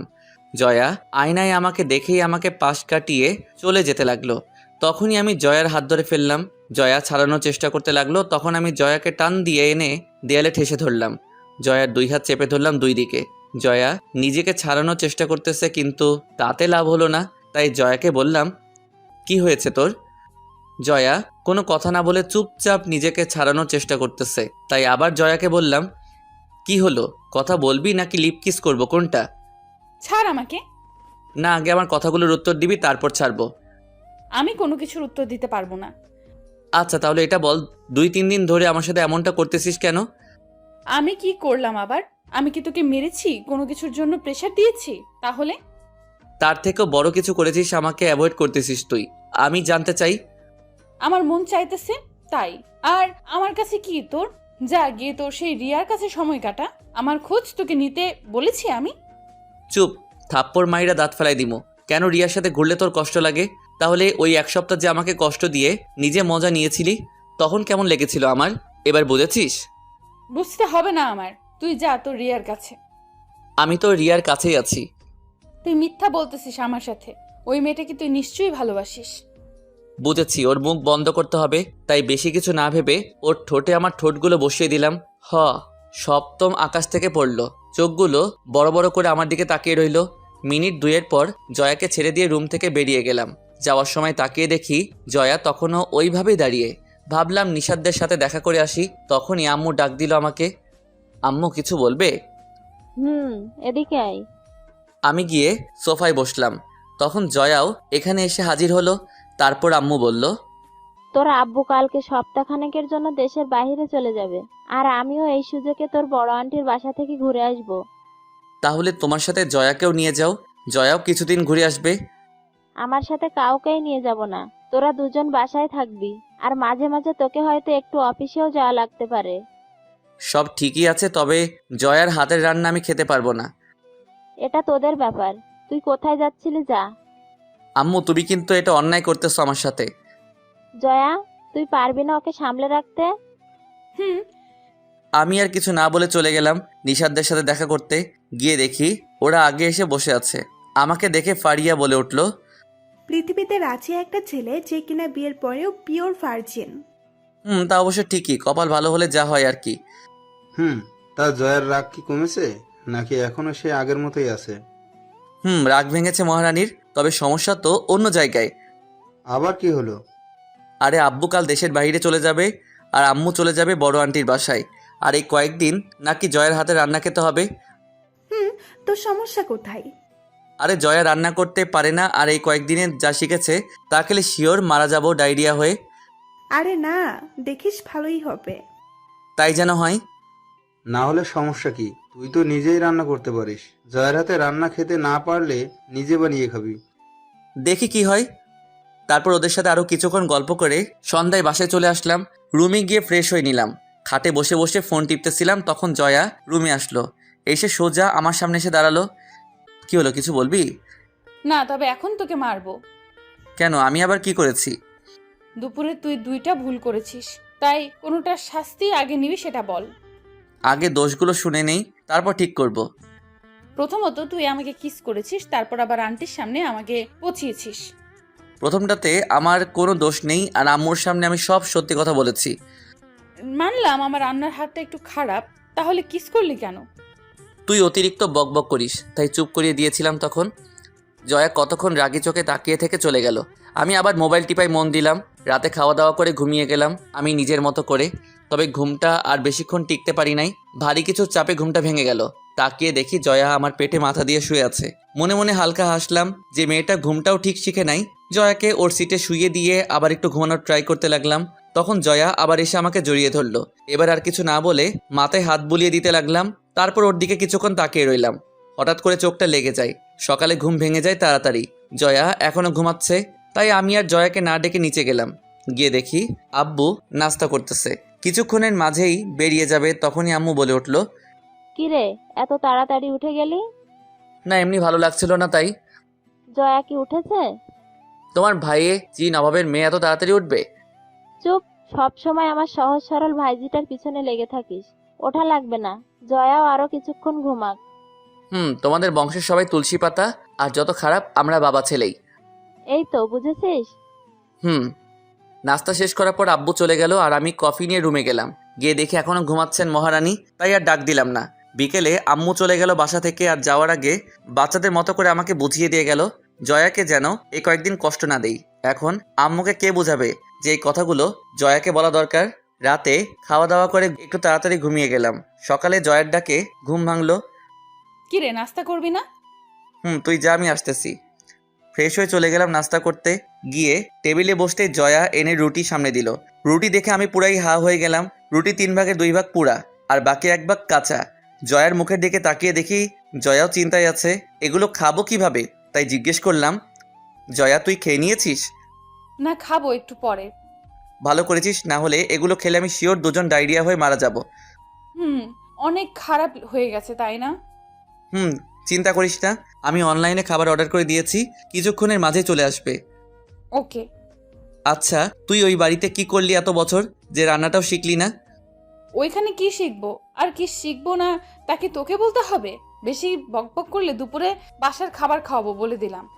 তুই যা রান্না করবি তাই খেতে পারবো না, আর অযথা খাবার নষ্ট হবে। তার চেয়ে ভালো আমি রান্না করব, তুই শুধু বসে বসে খাবি। তুই রান্না করতে পারিস? তো তোর মতো অকাজের লোক নাকি আমি? তাহলে আমি আর রান্না শিখে কি লাভ? তুই যেহেতু রান্না করতেই পারিস। চুপ কর, আসছে আমার হাতের খাবার সারা জীবন খেতে, বিপদে পড়ে করতেছি। আম্মু আসলে সবকিছু শিখে নিবি। ওকে, এখন নাস্তা আসলে রুমে নিয়ে আসিস। বলেই জয়া রুমে চলে গেল। আমি বসে বসে মোবাইল টিপতে লাগলাম। দুপুরে রান্না করতেছিলাম, তখনই জয়া আসলো রান্নাঘরে আর বলল, কয়জনের কপালে এমন স্বামী পড়ে বলতো? মানে? কয়জন মেয়ে এমন স্বামী পায় যে তার স্বামী তাকে রান্না করে খাওয়াবে? পাম দিতে এসেছিস? না, নিজের চাঁদ কপালের কথাটা বলতে আসলাম। ঠিক আছে, এবার যান এখান থেকে, এত বকবক করতে বলি নাই আমি। তোকে হেল্প করব? করলে পারিস, তাতে তুই কিছু শিখতে পারবি। কি হেল্প লাগবে বল? তুই সবজি কাটতে পারিস? সবজি কাটা তো আমার বাম হাতের খেলা। ও, তাহলে টমেটোগুলো একটু কেটে দে। জয়া টমেটোগুলো কাটতে লাগলো আর আমার দিকে তাকিয়ে মুচকি হাসতে লাগলো। তাই বললাম, ওই সাবধানে কাট, না হলে ছুরি হাতে লেগে যাবে। জয়া একটু ভাব নেওয়ার জন্য ছুরিটা ডান হাত থেকে বাম হাতে নিয়ে টমেটোগুলো কাটতে লাগলো। আমি নিজের কাজে মন দিলাম। হঠাৎ জয়া ওহ করে আওয়াজ করে উঠল। তাকে দেখি জয়া আঙুল চাপ দিয়ে ধরে আছে আর পাশ দিয়ে রক্ত বের হয়ে পড়তেছে। সাথে সাথে রুমে নিয়ে ব্যান্ডেজ করে দিলাম। রাগও হলো একটু, তারপর আমি আর কিছু না বলে রুমে শুইয়ে দিয়ে রান্নাঘরে চলে আসলাম। রান্না শেষ করে গিয়ে দেখি শুয়ে আছে। আমাকে দেখে উঠে বসলো। তাই বললাম জয়াকে, যা পারিস না তা নিয়ে ঘাটাঘাটি না করলে কি তোর পেট ভরে না? আর একটু হলে কি হতো দেখেছিস? জয়া কিছু না বলে চুপচাপ বসে রইল। যা ফ্রেশ হয়ে নে, খেতে হবে। জয়া কিছু বলল না, আঙুলে পলিথিন পেঁচিয়ে ওয়াশরুমে চলে গেল। খাওয়ার টেবিলে বসে দেখি জয়া হাত দিয়ে খেতে পারবে না, কারণ কেটেছে তাও ডান হাতটা। রাগটা আরও বেড়ে গেল। দেখলি পাকনামি করতে গিয়ে এখন নিজের হাতে খেতেও পারবি না। জয়া চুপ করে বসে রইল। তাই কোনো উপায় না দেখে নিজেই খাইয়ে দেবো বলে ঠিক করলাম। খাবারটা ওর মুখের কাছে তুলে ধরতেই জয়া আমার দিকে তাকালো। বুঝলাম জয়া কিছু একটা ভাবছে, তাই বললাম, তাকিয়ে থাকবি নাকি খাবিও, কোনটা? জয়া আর কিছু না বলে চুপচাপ খেতে লাগলো। জয়াকে খাইয়ে দিয়ে আমি নিজে খেয়ে নিলাম। তারপর আমি গিয়ে রুমে শুয়ে রইলাম। জয়া এসে আমার পাশে শুয়ে পড়লো। হঠাৎ জয়া বলে উঠল, আন্টির বাসায় না থাকলে অথবা হাতটা না কাটলে তো বুঝতামই না যে আমার স্বামীটা এত কেয়ারিং। পাটাও কেটে নে, তারপর সব জায়গায় না হয় কোলে করে আনা নেওয়া করে দিব। আইডিয়াটা খারাপ না, তবে অন্য কোনো একদিন। থাপ্পড় মাইরা দাঁত ফালাইয়া দিব। আমি মাঝে মাঝে ভাবি যে তোর অন্য কোথাও বিয়ে হলে কি হতো। তোকে এত ভাবতে কে বলেছে? আর এমন একটা কেয়ারিং ছেলে থাকতে খোদা আমার জুটি অন্য কারোর সাথে বাঁধবে, তা হতেই পারে না। বেঁচে গেলি আর কি। যা ভাবিস ভাবতে পারিস, তবে আমাকে ছাড়া অন্য কোনো মেয়ের দিকে নজর দিলে তোর খবর আছে। ঠিক আছে, তবে ফারিয়ার কাজিনটাও কিন্তু কম সুন্দর না, কি বলিস? তারপর হঠাৎ জয়া আস্তে করে একটা চড় দিল, তারপর জড়িয়ে ধরলো। আমি অবাক হয়ে গেলাম জয়ার এমন আচরণে, কারণ সে নিজেই বলেছিল স্বামীর অধিকার যেন না দেখাই, আর সেই এখন। তাই জয়াকে বললাম, ওই তুই কি করতেছিস? চুপচাপ শুয়ে থাক। ছাড় তুই আমাকে, আমার গরম লাগতেছে এখন। আর একটা মেয়ে হয়ে আমাকে এভাবে জড়িয়ে ধরতে তো লজ্জা করে না? এত অ্যাটিটিউড নিতেছিস কেন? মন চাইতেছে তাই এখন ছাড়, আমাকে গরম লাগতেছে। ওকে, আর আসিস আমাকে কিস করতে। লাগবে না তোর কিস। ওই তোর বয়স কত রে, যে এই বয়সে সবকিছু বুঝে নিয়েছিস? তোর থেকে বড় আমি, তাই আজ থেকে সম্মান দিয়ে কথা বলবি। রাখ, তোর অ্যাটিটিউড বের করব আমি। কেন, প্রথম দিনে তুই অ্যাটিটিউড নিয়ে কি বলেছিলি তা মনে নেই? প্রতিশোধ নিচ্ছিস? হুম। আচ্ছা, তখন তো ছোট ছিলাম তাই বলেছিলাম, আর তার উপর আবার এখানে এসে সবকিছু কেমন উলট পালট হয়ে গিয়েছিল তাই। তুই বিয়ের দিন রাতে ছোট ছিলি, তার মানে এখন বড় হয়ে গেছিস? না, মানে এখন তো বুঝতে শিখেছি সবকিছু, তাই বললাম। আর ভাবিস না আমার খারাপ কোনো নিয়ত আছে। তো কাছে আসছিস কেন? এমনি মন চাইতেছিল তাই, আর আমি তোর মতো খারাপ না। মন চাইতেছিল নাকি সুন্দর ছেলে দেখে জড়িয়ে ধরার চান্স নিতে চাইতেছিলি? তোকে জড়িয়ে ধরতে চাইলে আবার চান্স খোঁজা লাগবে নাকি? তুই তো পুরোটাই আমার। আমাকে ঠকিয়েছিস তুই, না হলে আমার কলেজে কত সুন্দর সুন্দর মেয়ে ছিল, আজ আমি তাদের হয়ে যেতাম। ও হ্যালো, তখন থেকে যে এত বকবক করতেছিস, তা আমি তোর থেকে কম কোন দিয়ে? তার উপরে আবার বয়সও বড়, তো নিজেকে আসমানে ওঠানো বন্ধ কর। আর হাজারো ছেলে আমার পেছনে পেছনে ঘুরতো, আমি পাত্তা দেই না বলে। আর তুই তো নিজেই দেখেছিস। এখন ঘুমা, আমি একটু বাইরে যাব, ফিরতে ফিরতে রাত হবে। কেন, কি করবি বাহিরে গিয়ে? নিশাদদের সাথে দেখা করে আসবো, আর কিছুক্ষণ আড্ডা মেরে আসবো। আমি বাসায় একা থাকবো নাকি? তো কি করবি? আমিও তোর সাথে যাব, আমার একা থাকতে ভালো লাগে না। তাহলে আর যাবই না বাহিরে, আর তুই আম্মু আসলে তোকে নিয়ে যাব, এই কয়েকদিন বাসাতে থাকি।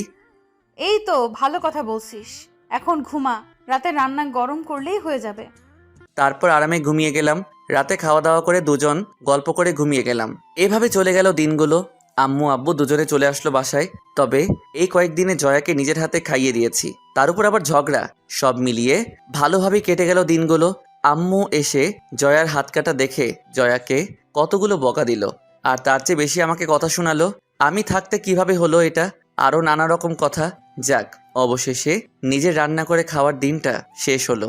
পরশু রেজাল্ট দিবে, তারপর আবার বিজি হয়ে যাব ভার্সিটি নিয়ে।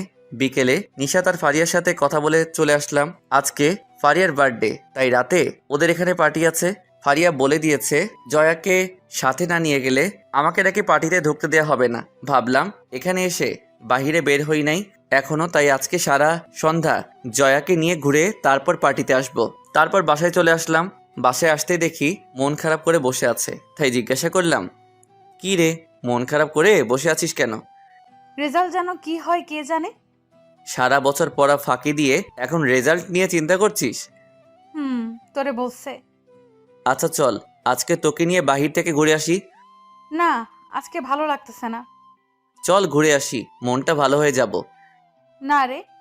বেশি বকবক না করে রেডি হয়ে নে, তাড়াতাড়ি বেরোতে হবে। আমি আর কিছু না বলে ওয়াশরুমে গিয়ে ফ্রেশ হয়ে নিলাম। জয়াকেও কিছুক্ষণের মাঝে রেডি হয়ে নিতে বললাম। জয়া রেডি হওয়ার পর দুজন বেরিয়ে আসলাম বাসার নিচে। আচ্ছা, ঘুরতে কি গাড়িতে যাবি নাকি রিক্সায়? চল রিক্সায় ঘুরে আসি। ওকে, আয়। তারপর একটা রিক্সা নিয়ে ঘুরতে লাগলাম। হঠাৎ জয়া ফুচকার দোকান থেকে থামাতে বলল। মহারানী নাকি ফুচকা খাবে, সে ফুচকা খেতে লাগলো। আমি পাশে দাঁড়িয়ে দেখতে লাগলাম ফুচকার দোকানে জ্বলতে থাকা আলোয় জয়ার মুখটা আরো মায়াবী হয়ে উঠেছে। নিজের ভিতরে কেমন রোমান্টিকতা কাজ করতে লাগলো, তাই অপলক চোখে তাকিয়ে আছি তার দিকে। হঠাৎ জয়া বলে উঠল, ওই কি হয়েছে তোর, এভাবে তাকিয়ে আছিস কেন? না এমনি। আচ্ছা একটা কথা বলিস, শোন। বল। রাস্তায় নিজের বউয়ের দিকে কেউ এভাবে তাকিয়ে থাকে? বোকা কোথাকার। জয়ার কথা শুনে লজ্জা পেয়ে গেলাম, তাই কিছু না বলে মুখ ঘুরিয়ে নিলাম। তারপর জয়াকে নিয়ে একটা পার্কে গেলাম, সেখানে কিছুক্ষণ বসে রইলাম। তারপর জয়াকে বললাম, চল আজকে এক জায়গা থেকে ঘুরে আসি। কোথায় যাবি? গেলেই দেখতে পাবি। তারপর জয়াকে নিয়ে সোজা পার্টিতে যাওয়ার জন্য ফারিয়াদের বাসার সামনে এসে নামলাম। তখনই জয়া বলে উঠল, কিরে, এখানে নিয়ে আসলি কেন? ভিতরে গেলেই দেখতে পাবি। তোর নিয়ত খারাপ নেই তো? মানে কি বলতে চাইতেছিস তুই? আমি অনেক ফিল্মে দেখেছি যে সুন্দরী মেয়েদের ভুলিয়ে ভালিয়ে বন্ধুদের বাসায় নিয়ে তারপর। থাপ্পড় খাওয়ার শখ হয়েছে তোর? চুপ করে আয়। এমন কিছু করার চেষ্টা করলে আমি আন্টিকে সব বলে দেব।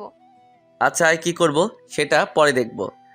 তারপর জয়াকে নিয়ে বাসার ভেতরে যেতে লাগলাম। তখনই হঠাৎ প্রিয়া সামনে পড়ল, তাই বললাম, হাই, কি অবস্থা? ভালো। হাই জয়া আপু। হাই। আপনার ভিতরে আসেন। ভিতরে যেতে লাগলাম, আর জয়ার দিকে তাকিয়ে দেখি জয়া কিছুটা অবাক আর মুখে চিন্তার ছাপ নিয়ে আসতেছে। ভিতরে গিয়ে দেখি আরো বেশ কিছু মেহমান এসেছে, তাই প্রিয়া আমাদের একটা জায়গায় দাঁড় করিয়ে বলল, আপনার এখানে দাঁড়ান, আমি আপুকে কি বলছি। ওকে। প্রিয়া চলে যেতেই জয়া বলে উঠল, কিরে, এই মেয়েটা এখানে কি করতেছে? আর তুই আমাকে কোথায় নিয়ে এসেছিস? আমার এক্স গার্লফ্রেন্ডের আজকে জন্মদিন, তাই ভাবলাম তোকে নিয়ে যাই। কই, তুই তো কোনো সময় বলিস নাই আমাকে। এটা বলার কি আছে, আর এসব নিয়ে এত মাথা ঘামাচ্ছিস কেন? আমি ছাড়া তোর আর কয়টা গার্লফ্রেন্ড আছে বলতো? মানুষ কি গণনা করে প্রেম করে নাকি? আচ্ছা, যার জন্মদিন সে যদি তোর এক্স গার্লফ্রেন্ড হয়, তাহলে এই মেয়েটা এখানে আসলো কোথা থেকে? এটা তো তার কাজিন। কি, তার মানে তুই যে এত খারাপ তা আমি জানতাম না। আগে না জেনেই তো ভুল করেছিস। রাখ, আজকে আন্টিকে গিয়ে যদি আমি সব বলে তোকে বাসা থেকে না বের করেছি তাহলে আমার নামও জয়া না। ওকে দেখবো কি করতে পারিস। জয়া আর কিছু না বলে চুপচাপ মন খারাপ করে বসে রইল। জয়ার এমন ফেস দেখে আমার হাসিতে ভিতরটা ফেটে যাচ্ছে। তখনই প্রিয়া এসে বলল, আপনাদের উপর আপু রেগে আছে, এত দেরি করে আসে। আর আপু বলেছে তার রুমে যেতে, বাকি দুইজনও ওইখানে আছে। ওকে। প্রিয়া চলে গেল। জয়া এখনো আগের মতোই মন খারাপ করে বসে আছে। তাই জয়াকে বললাম, জয়া আয় দেখা করে আসি। তুই যা, আমি যাব না, আমি এখানেই ঠিক আছি। ওকে, কিন্তু কেউ যদি ড্রিঙ্ক করে এসে তোকে তুলে নিয়ে যায় তখন আবার আমার দোষ দিবি না। বলেই যখন চলে আসতে যাব তখনই জয়াও আমার পিছন পিছন আসতে লাগলো। তাই বললাম, কি হলো, আমার পিছন পিছন আসতে লাগলি কেন? আমিও দেখব তোর সেই বিশ্ব সুন্দরী এক্স গার্লফ্রেন্ডকে। ওকে আয়। তারপর জয়াকে নিয়ে ফারিয়ার রুমে গিয়ে ঢুকলাম। ফারিয়ার রুমে সিয়াম আর নিশাতো বসে আছে। তারপর ফারিয়াকে উইশ করলাম। জয়ার দিকে তাকিয়ে দেখি আমার দিকে রাগী লোক নিয়ে তাকিয়ে আছে। আমি ইশারায় জিজ্ঞেস করলাম কি হয়েছে। জয়া কিছু না বলে নিজের নখ দিয়ে জোরে আমাকে একটা চিমটি কাটলো। ব্যথায় আমি কুকিয়ে উঠলাম। তখনই ফারিয়া বলে উঠল, কিরে, কি হয়েছে রাস? এমন করলি কেন? একটা মশা কামড় দিয়েছে। ও তাই নাকি? তার সাইজ কত বড় হবে? মশাটা দেখতে একেবারে তোর সমান তো হবেই। তোরে বলছে। রাজ, তুই চুপ কর আর জয়াকে জ্বালাস না। এখন শোন, বিয়ার খাবি কেউ? এখন না, পার্টি শেষে। ওকে। তারপর পার্টি শুরু হয়ে গেল। সবকিছু শেষ করতে করতে রাত প্রায় 3টা বেজে যায়। তারপর জয়াকে নিয়ে বাসায় চলে আসি। রাস্তায় জয়া একটা কথাও বলেনি, শুধু চুপ করে বসেছিল। বাসায় এসে ফ্রেশ হয়ে বসতে দেখি জয়া এসে আমার সামনে দাঁড়িয়েছে। তাই জিজ্ঞাসা করলাম, কিছু বলবি?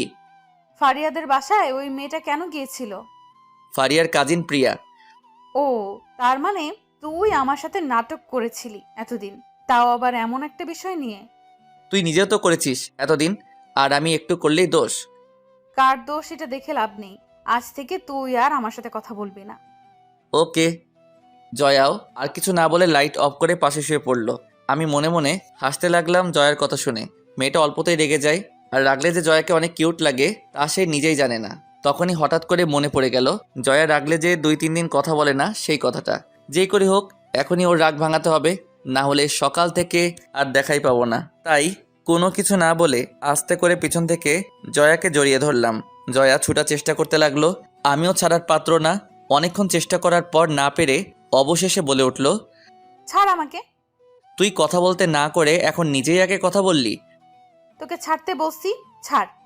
ছাড়বো না, আর আমি তো আমার বউকে জড়িয়ে ধরেছি। তো তুই মানুষ ভালো না, তোর সাথে কথা নাই আমার। তুই শুধু আমাকে কষ্ট দিস। আচ্ছা বাদ দে ওইসব, এখন রাগ বাদ দিয়ে ঘুমিয়ে যা। না, তুই আমাকে ছাড়। না, ছাড়বো না। তবে খেয়াল করলাম জয়া এখন আর নিজেকে ছাড়ানোর চেষ্টা করতেছে না। আস্তে আস্তে নিজেকে গুটিয়ে আমার সাথে জড়িয়ে যাচ্ছে। মুখে মুখে বলতেছে ছেড়ে দিতে, আর মনে মনে অন্য কিছু। আমিও কম কিসে। এসব ভাবতে ভাবতে জয়া আবার বলল, ছাড় আমাকে। ওকে, যেমনটা তোর ইচ্ছা। বলেই জয়াকে ছেড়ে দিলাম আর ভাবতে লাগলাম এখনই হয়তো গালে থাপ্পড় অথবা বুকে কিল পড়া শুরু হবে। ভাবতে না ভাবতেই বুকে কিল পড়া শুরু হয়ে গেল। তাই ভাব নিয়ে জিজ্ঞাসা করলাম, কি হলো, মারতেছিস কেন? তুই আমাকে ছেড়ে দিলি কেন? তুই নিজেই তো বলতেছিলি ছাড়তে, তাই ছেড়ে দিয়েছি। বললেই ছেড়ে দিবি? কিছুক্ষণ ধরে রাখতে পারলি না? লে, এটা তো অন্যায় হচ্ছে আমার সাথে। চুপ শয়তান। বলেই জয়া মারার গতিটা আরেকটু বাড়িয়ে দিল। অবশেষে উপায় না পেয়ে আবার জড়িয়ে ধরলাম। জয়াও এবার চুপ হয়ে গেল আর নিজেকে আমার আয়ত্তে নিয়ে আসলো। নিজেকে ঘিরে ফেললো আমাকে দিয়ে। এভাবে দুজন চুপচাপ অনেকক্ষণ শুয়ে রইলাম। কিছুক্ষণ পর জয়া আমার চুলে হাত বুলিয়ে দিয়ে বলে উঠল, রাজ, তোকে একটা কথা বলি। বল। রাজ, তোকে জড়িয়ে ধরতে দিয়েছি বলে তুই এবার ফায়দা উঠাবি না প্লিজ। আমাদের বয়স এখনো হয় নাই। তা তুই বড় হবি কবে? মানে তোর বয়স হবে কবে? 1 বছর পরে আমি নিজেই তোর কাছে যাব। তার আগে আমাকে নিয়ে উল্টাপাল্টা চিন্তা করলে খবর আছে। বুঝলাম। এবার তোকে একটা ছোট্ট স্টোরি শোনাই। আচ্ছা বল। একটা ছেলে ছিল, অনেক বোকা, মানে সহজ সরল আর কি। তো ছেলেটার বউ তাকে অপছন্দ করতো সে বোকা বলে। তাই সে তাকে কষ্ট দেওয়ার জন্য কি করতো জানিস? কি? ছেলেটার বউটা প্রতিদিন ভালো ভালো রান্না করতো। তারপর ছেলেটাকে বলতো, একটু মুখে নিয়ে দেখো তো কেমন হয়েছে। আচ্ছা তারপর? তারপর আর কি, একটু খেয়ে দেখার পর মেয়েটা ছেলেটাকে রুমে পাঠিয়ে দিত, বলতো এগুলো নাকি খাওয়ার বয়স ছেলেটার হয় নাই এখনো। মেয়েটা তো খুব খারাপ। বলতে গিয়েও থেমে গেল জয়া। জয়া কিছুক্ষণ ভেবে আবার বলে উঠল, ওই, তুই কি আমাকে এতগুলো কথা বললি? না, আমি তো তোকে একটা স্টোরি শোনালাম মাত্র। তাতে যদি তুই নিজের আচরণের মিল পেয়ে যাস, তাতে আমি কি করতে পারি?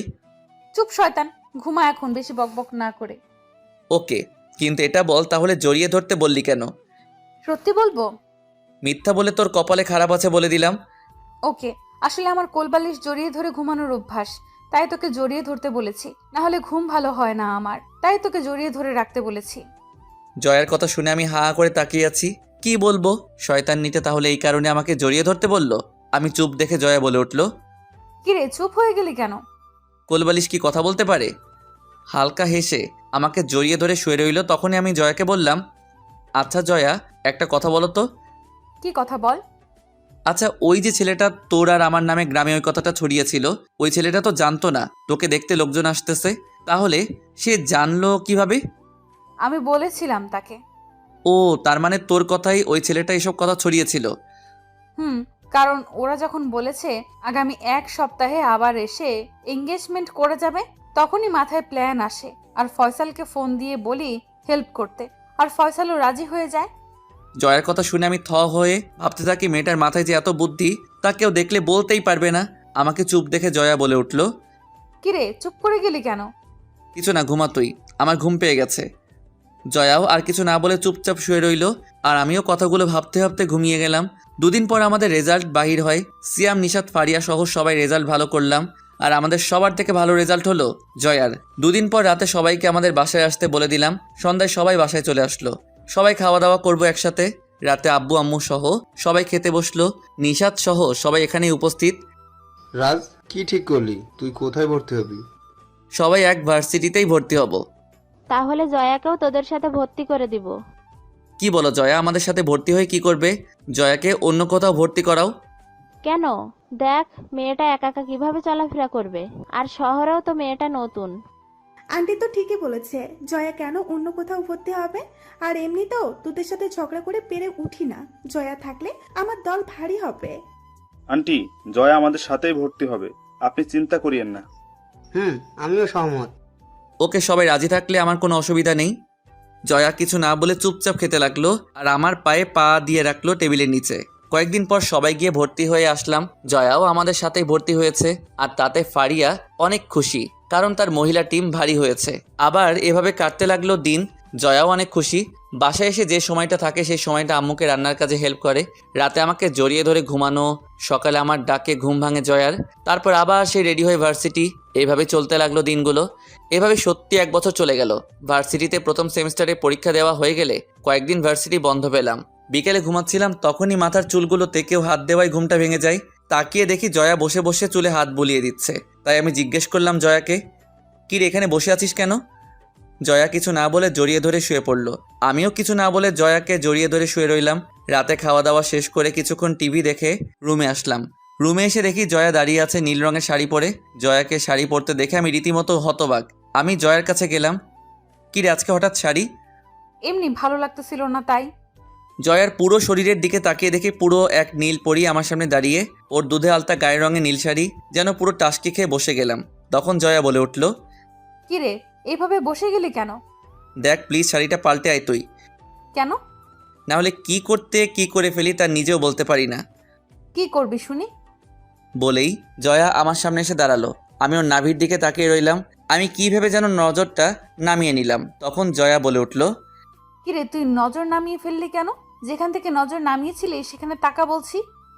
এবার আরো অবাক হয়ে জয়ার দিকে তাকালাম। জয়া মুচকি হাসলো। আমি জয়ার কোমর জড়িয়ে ধরলাম। জয়ার পেটে একটা কিস করতেই জয়া কেঁপে উঠল। তারপর জয়া আমার কোলে বসে গেল। আমি বললাম, বিয়ের 1.5 বছর পর বাসরাত করতেছি, এটার ইতিহাস হওয়া দরকার। তো কি হয়েছে, আমাকে বড় হওয়ার জন্য সময় লাগবে তা নিয়েছিলাম আমি। ও তাই নাকি? তা আর কিছু বলতে দিল না। বলা শেষ করার আগেই জয়া আমাদের 4 ঠোঁট এক করে দিল। আমি ওর কাণ্ড দেখে হা করে দেখছিলাম জয়াকে। তারপর আর কিছু বলার নেই, আর কিছু বললে বেশি হয়ে যাবে, তাই গল্পটা এখান পর্যন্তই থাক।